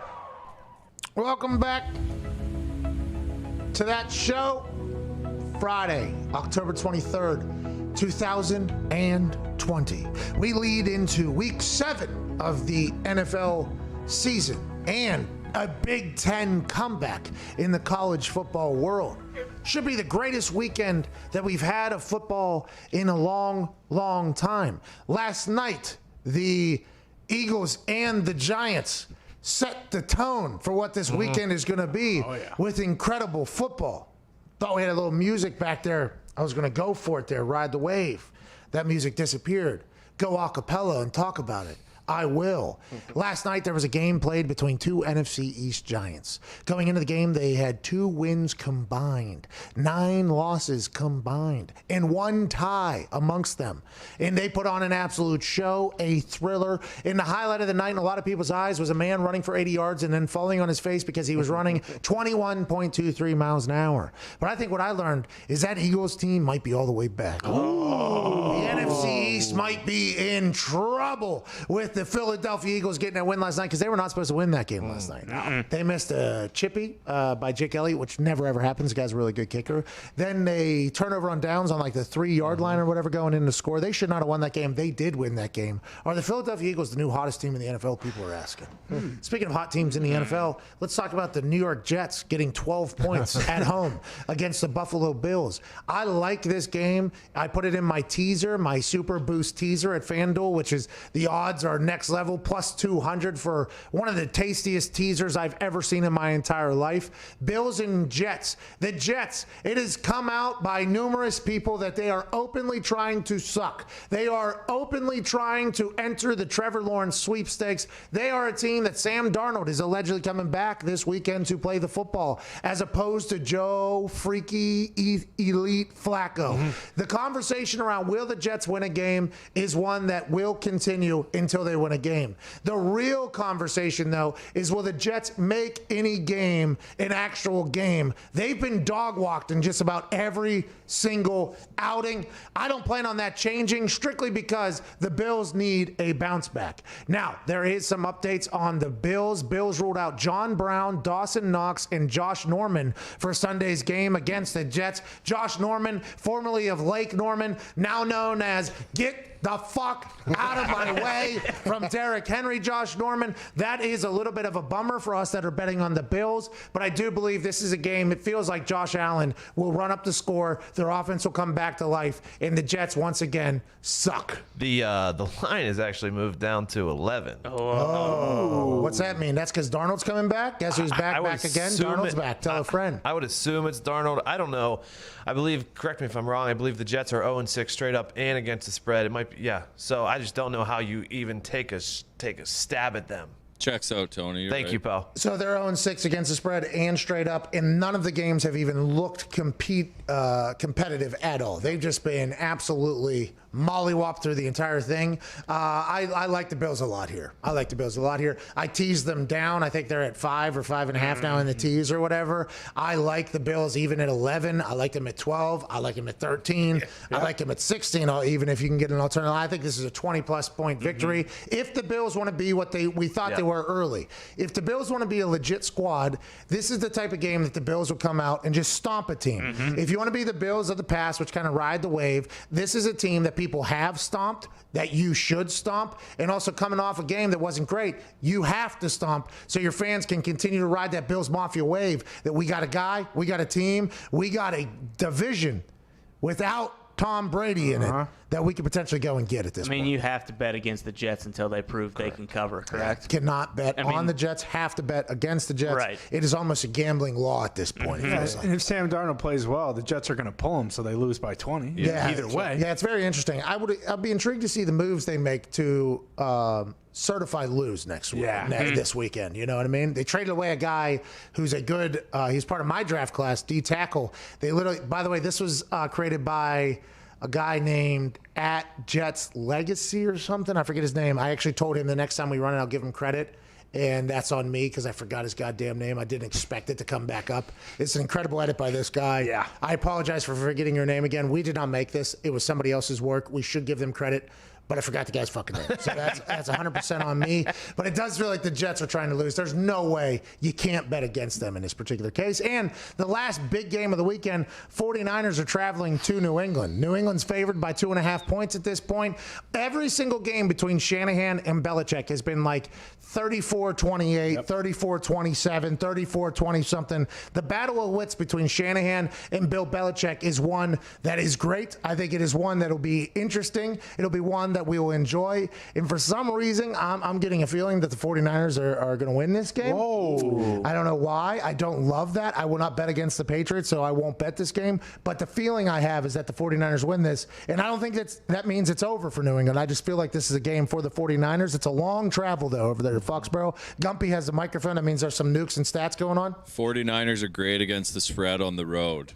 5-1 their last 6. 6-1 their last 7 as a road dog. And the Patriots, dating back to last year, are 3-8-1 against the spread their last 12 games. There's some Gumpy nukes right there. That is not good news. It's only 2.5 though, so I think the spread kind of gets wiped away in that thing, unless they just win by 1, which does happen in the NFL. It just feels like this is a Niners game for me. Cam Newton said that they don't have a lot of excuses left in the basket or whatever, so maybe they in the building feel as if this is a must-win game. But boy, I don't think this is a must-win for the Patriots. I think they could still go, but this feels like a game the Niners potentially bounce all the way back in and have a dominant performance. Yeah, let's see. I mean, you saw what we did to Las Vegas with Darren Waller. Completely took him out of the game, so you can hope we do that with Kittle. And again, that San Francisco 49ers D-line is depleted. They don't have their same crew with Bosa and Thomas, and obviously Buckner's gone too. And we got our O-line back. So let's see what happens. I'm not going to bet that game. But it feels like the Niners. That's a lean is what they call it. I do believe. I'm leaning Niners here, but I'm not going to bet it. And that has been a downfall on this hot run that I'm on. I just feel like any button I push and feel like pushing is going to hit. So I'm making a lot of stupid prop bets that have been cutting into my massive amounts of success that have been happening. I've been very hot right now, but I'm making a lot of stupid prop bets. I'm going to stay away from some bets that I don't like as much to continue to build because I'm on an unprecedented run right now. I mean, Billy Walters, I guess, is this guy who's a professional. Maybe he has years like this all the time. Every year. But I'm not. Yeah, I think he does. But he doesn't have to, speak that. No. He makes much different. I'm not sure there's a lot of people that are on the run. I would like this run to continue to grow. And with this pinky ring that I got from Hammer Down for having the best record, it feels like I've almost been invigorated, empowered with this thing. It's almost like the, what's that nerd movie you guys watch? Yeah, Captain Planet. Infinity Stones. The Infinity Stones. Captain Planet for sure is also a good. Thanos. Thing. Yeah, it feels like Thanos here. And this is the 5th stone I needed on. Time stone. Yeah. By the way, I did predict the ending of that movie. You did? Yeah, that's fine. What was it, 4 months beforehand or 3 months? 3 months beforehand. That's insane. I was at Super Bowl and Bleacher Report was doing these question and answer things. And for those that don't know much about me, I didn't watch any Disney movies growing up. It's very, you're not going to see me watching a lot of movies. So anytime people give movie references, I understand that I'm probably supposed to haha, so I do that. But I don't get a lot of them. So Bleacher Report was doing this Q&A thing with me on the side, and they asked me a couple questions about football, and they're like, now we're going to talk off the field stuff. You cool with that? I'm like, yeah. If it's on Twitter, I basically know what's happening. I get that. And they go, how do you think what's it called? Endgame, Infinity War. Infinity War Avengers thing is going to end. And the only thing I knew is that we had one of those fucking hands in the office, and that whenever they had the things in them, they were powerful. And so it's just easy math for me. How's this going to end? Well, they're going to take the goddamn things out of the guy's hand, and it's going to be off and running. They're like, that's what you think is going to happen? I'm like, yeah, it's definitely what's going to happen.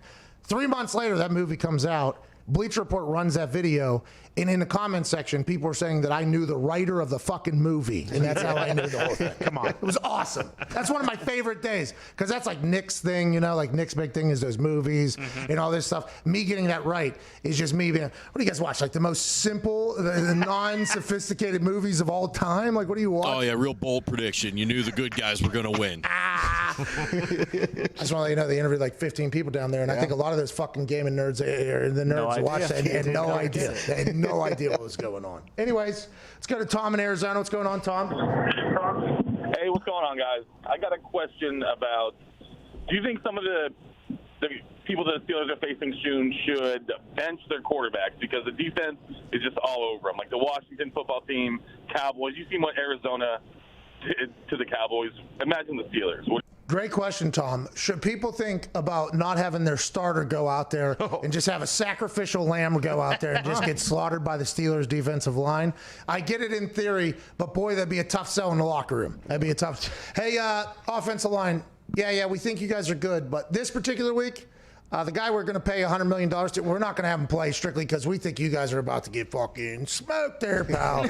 That is a very interesting thing, but it is. You watch that Steelers defense play, that defensive line. They are competing to hurt the quarterback and get to the quarterback. It's going to be a long week for any quarterback that has to go in there. That's pretty much what Cleveland did, right? Yeah, kind of. Well, they brought out Case Keenum. And Case Keenum, by the way, I believe he told Kareem Hunt, I forget who it was. He was on the sideline, and I thought Case Keenum. I remember listening to Case Keenum after the Minneapolis Miracle. He got interviewed, and he said that this day is like the second most memorable day of his life. Number one is when he found his Lord and Savior, Jesus Christ. Amen. That's the number one day. Never ever forget it. And maybe he said wedding day was the next day because that's a smart answer, by the way. But he did not say the birth of his kids, I do not believe. And then he said, and then this day, in this past weekend, I heard him on microphone because there's nobody in the stands really. He had that beard on silent. He was telling somebody, I believe he said, run his ass over. He was screaming or whatever. And I was like, Case Keenum got a little. I like the Case Keenum. Because I thought he was just some soft ass, you know. Like I thought he was like super nice kumbaya guy. And he was like screaming to somebody on the side, run his ass over. And I'm like, was that Case Keenum? We rewound it. Like literally, let me rewind this thing. And it was Case Keenum screaming out. I like Case Keenum. He had a lot of success with Kevin Stefanski, by the way. Is Case Keenum the answer in Cleveland? People are wondering. The antidote. Fucking poor Baker, by the way. Yeah. He played against the Pittsburgh Steelers defense, which will probably, in hindsight, go down as historically one of the greatest defenses of all time. And we're in the middle of it, and we don't know that yet. And everyone's like, is Baker dead? Is Baker dead? It's like, well, I think a lot of people are dead going against that defense. I'm not 100% sure. Will Ryan Tannehill still be able to do his MVP-like performance against this Pittsburgh Steelers defense? It feels like the Steelers are going to just do it. And I like the Cardinals plus 3.5 at home against the Seattle Seahawks. Ooh. Seattle fans are going to come after me right now because I always say Aaron Rodgers is a better quarterback than Russell Wilson or whatever. And I understand that, okay? If I had Russell Wilson and I was a fan, I would absolutely love Russell Wilson. If Russell Wilson came on the show and we were friendly with Russell Wilson, I would obviously say, like, hey, well, I don't know who's better. You know, you got to do what you got to do, even though Aaron Rodgers has been doing it for like 13 years at this point at a very high level, playing better than he's ever played. But Russell Wilson is a guy who does not get a lot of respect, I guess. I see him in all these commercials.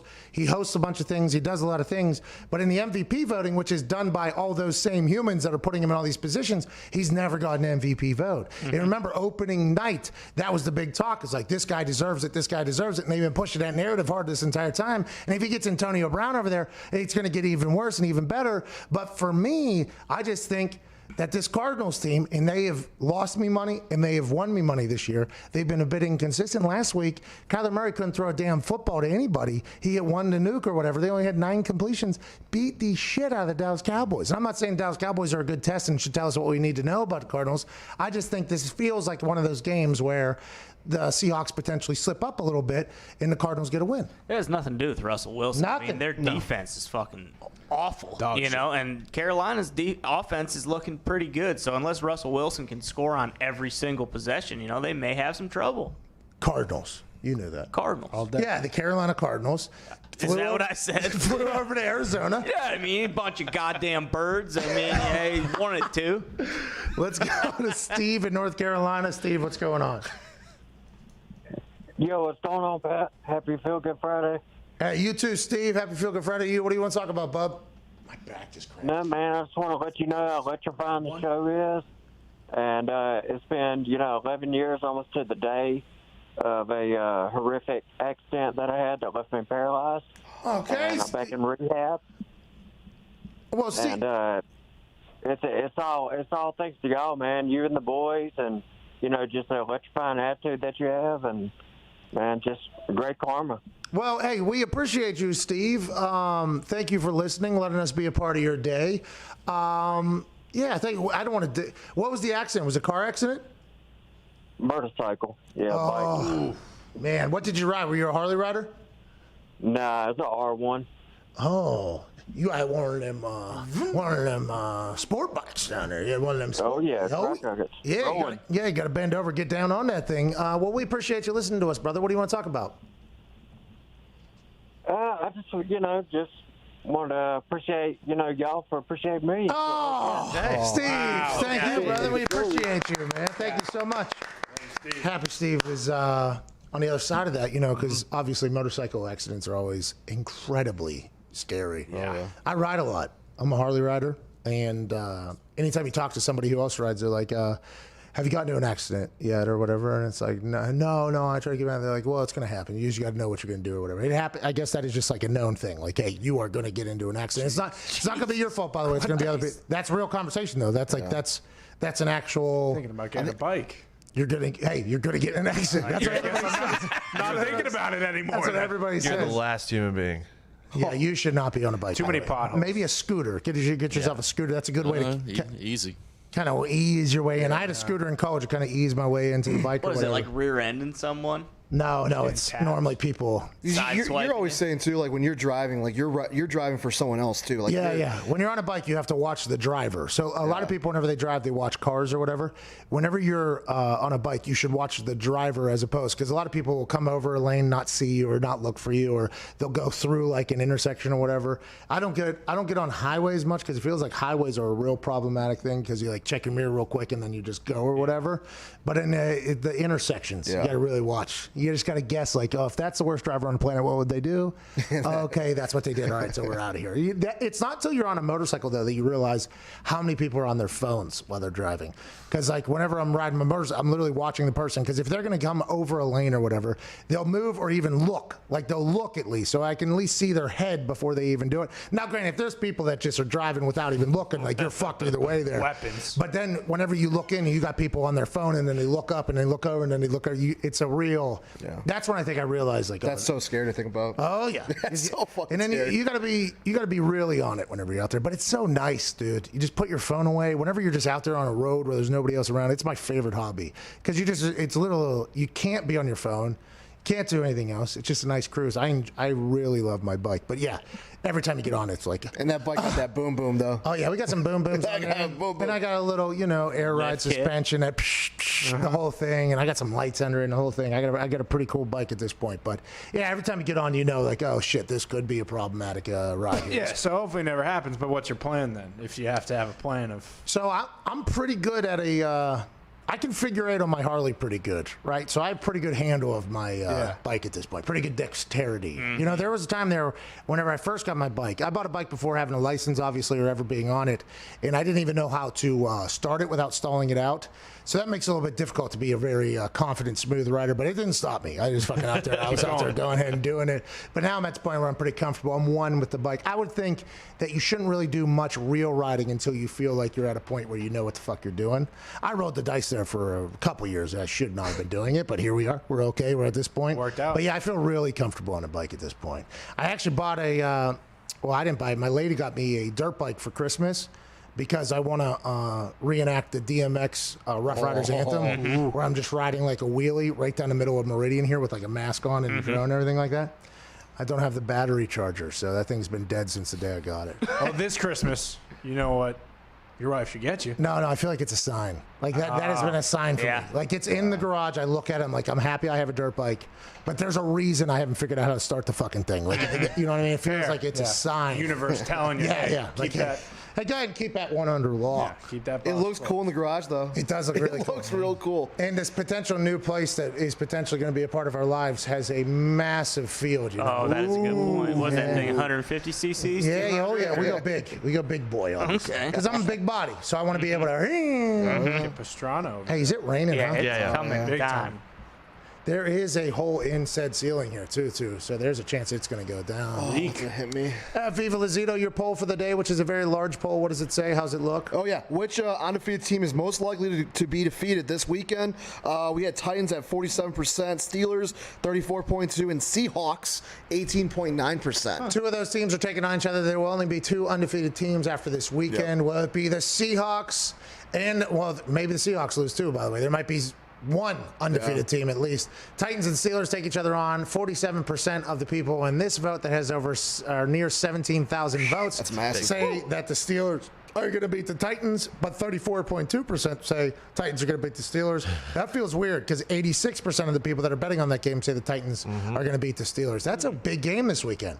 Huge game. That's a big game. And on prime time Sunday Night Football, which got flexed in there, it's the Seahawks and Cardinals. That's going to be a great game. Buccaneers Raiders at 4:05. Tomorrow night, Michigan Minnesota, I do believe. Out there. There's a lot of very, very big football going on this weekend. We wrap this whole thing up. There's some news coming out.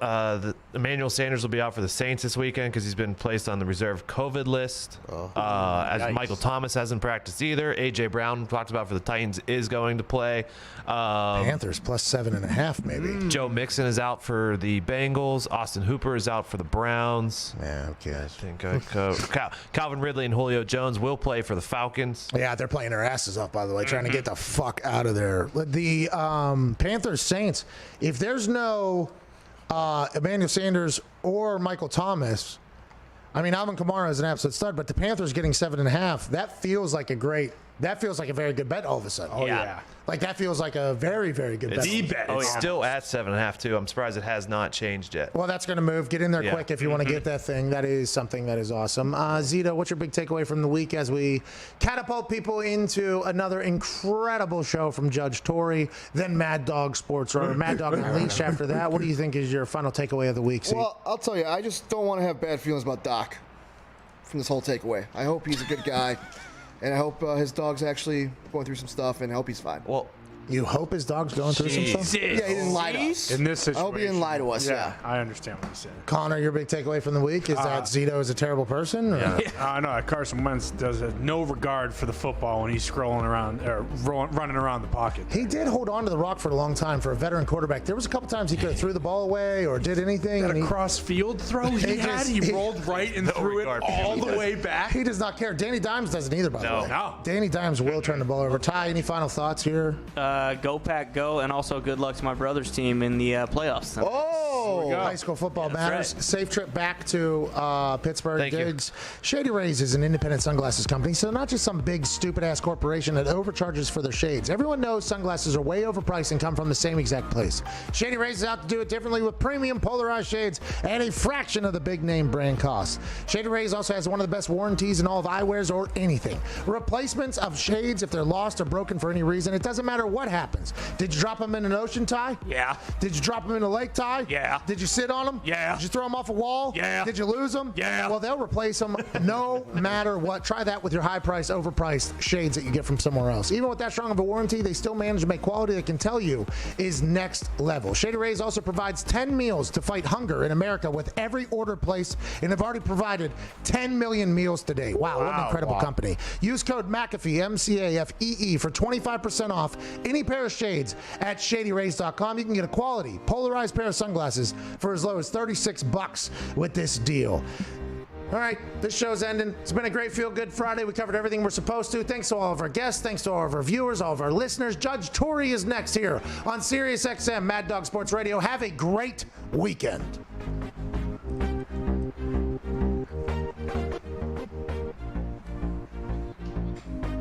You too, buddy. Update on one of McAfee's million, which by the way, is a heartbreaker. Okay. Oh yeah. This is both a gift and a curse of one of McAfee's million, and we should have known this was going to come. We had over 30,000 entries. Okay? Wow. So gathering the names we thought would take a much quicker amount of time to make sure everybody had a fair shake at winning whatever prize of the $100,000 that we're giving away, whether it's the $51,000 winners that is going to happen, whether it's the $20,000 winner that's going to happen, or the $30,000 winner that's going to happen. We've been trying to gather all of the names, both from Twitter and Instagram. We thought we'd be able to have them ready by today. We thought we'd be able to announce the winners today, the 52 winners today. But instead, what we learned is we're going to need the weekend to continue to gather names. Zito, Billy, and a couple other boys have been rounding up the names. We have, I think, over 5,000, 10,000 names at this point, which is a massive amount, and we're very thankful for everybody that entered. But we would like to do this in a fair fashion for everybody, and to do so, we have to continue to gather names. So look for it around Tuesday. We think Tuesday will probably be a good day, maybe Wednesday, depending upon how the search of the names comes and the gathering of the names, because we also have to be able to put it in a list where we can randomly select it. So it's not like we can just have the names. We have to be able to utilize the names while they're there. So we're trying to make this as fair as possible for everybody, because we're so thankful for everybody that listens and subscribes. But look for it Tuesday or Wednesday. And I think since there is a little bit of a delay, probably give another $25,000.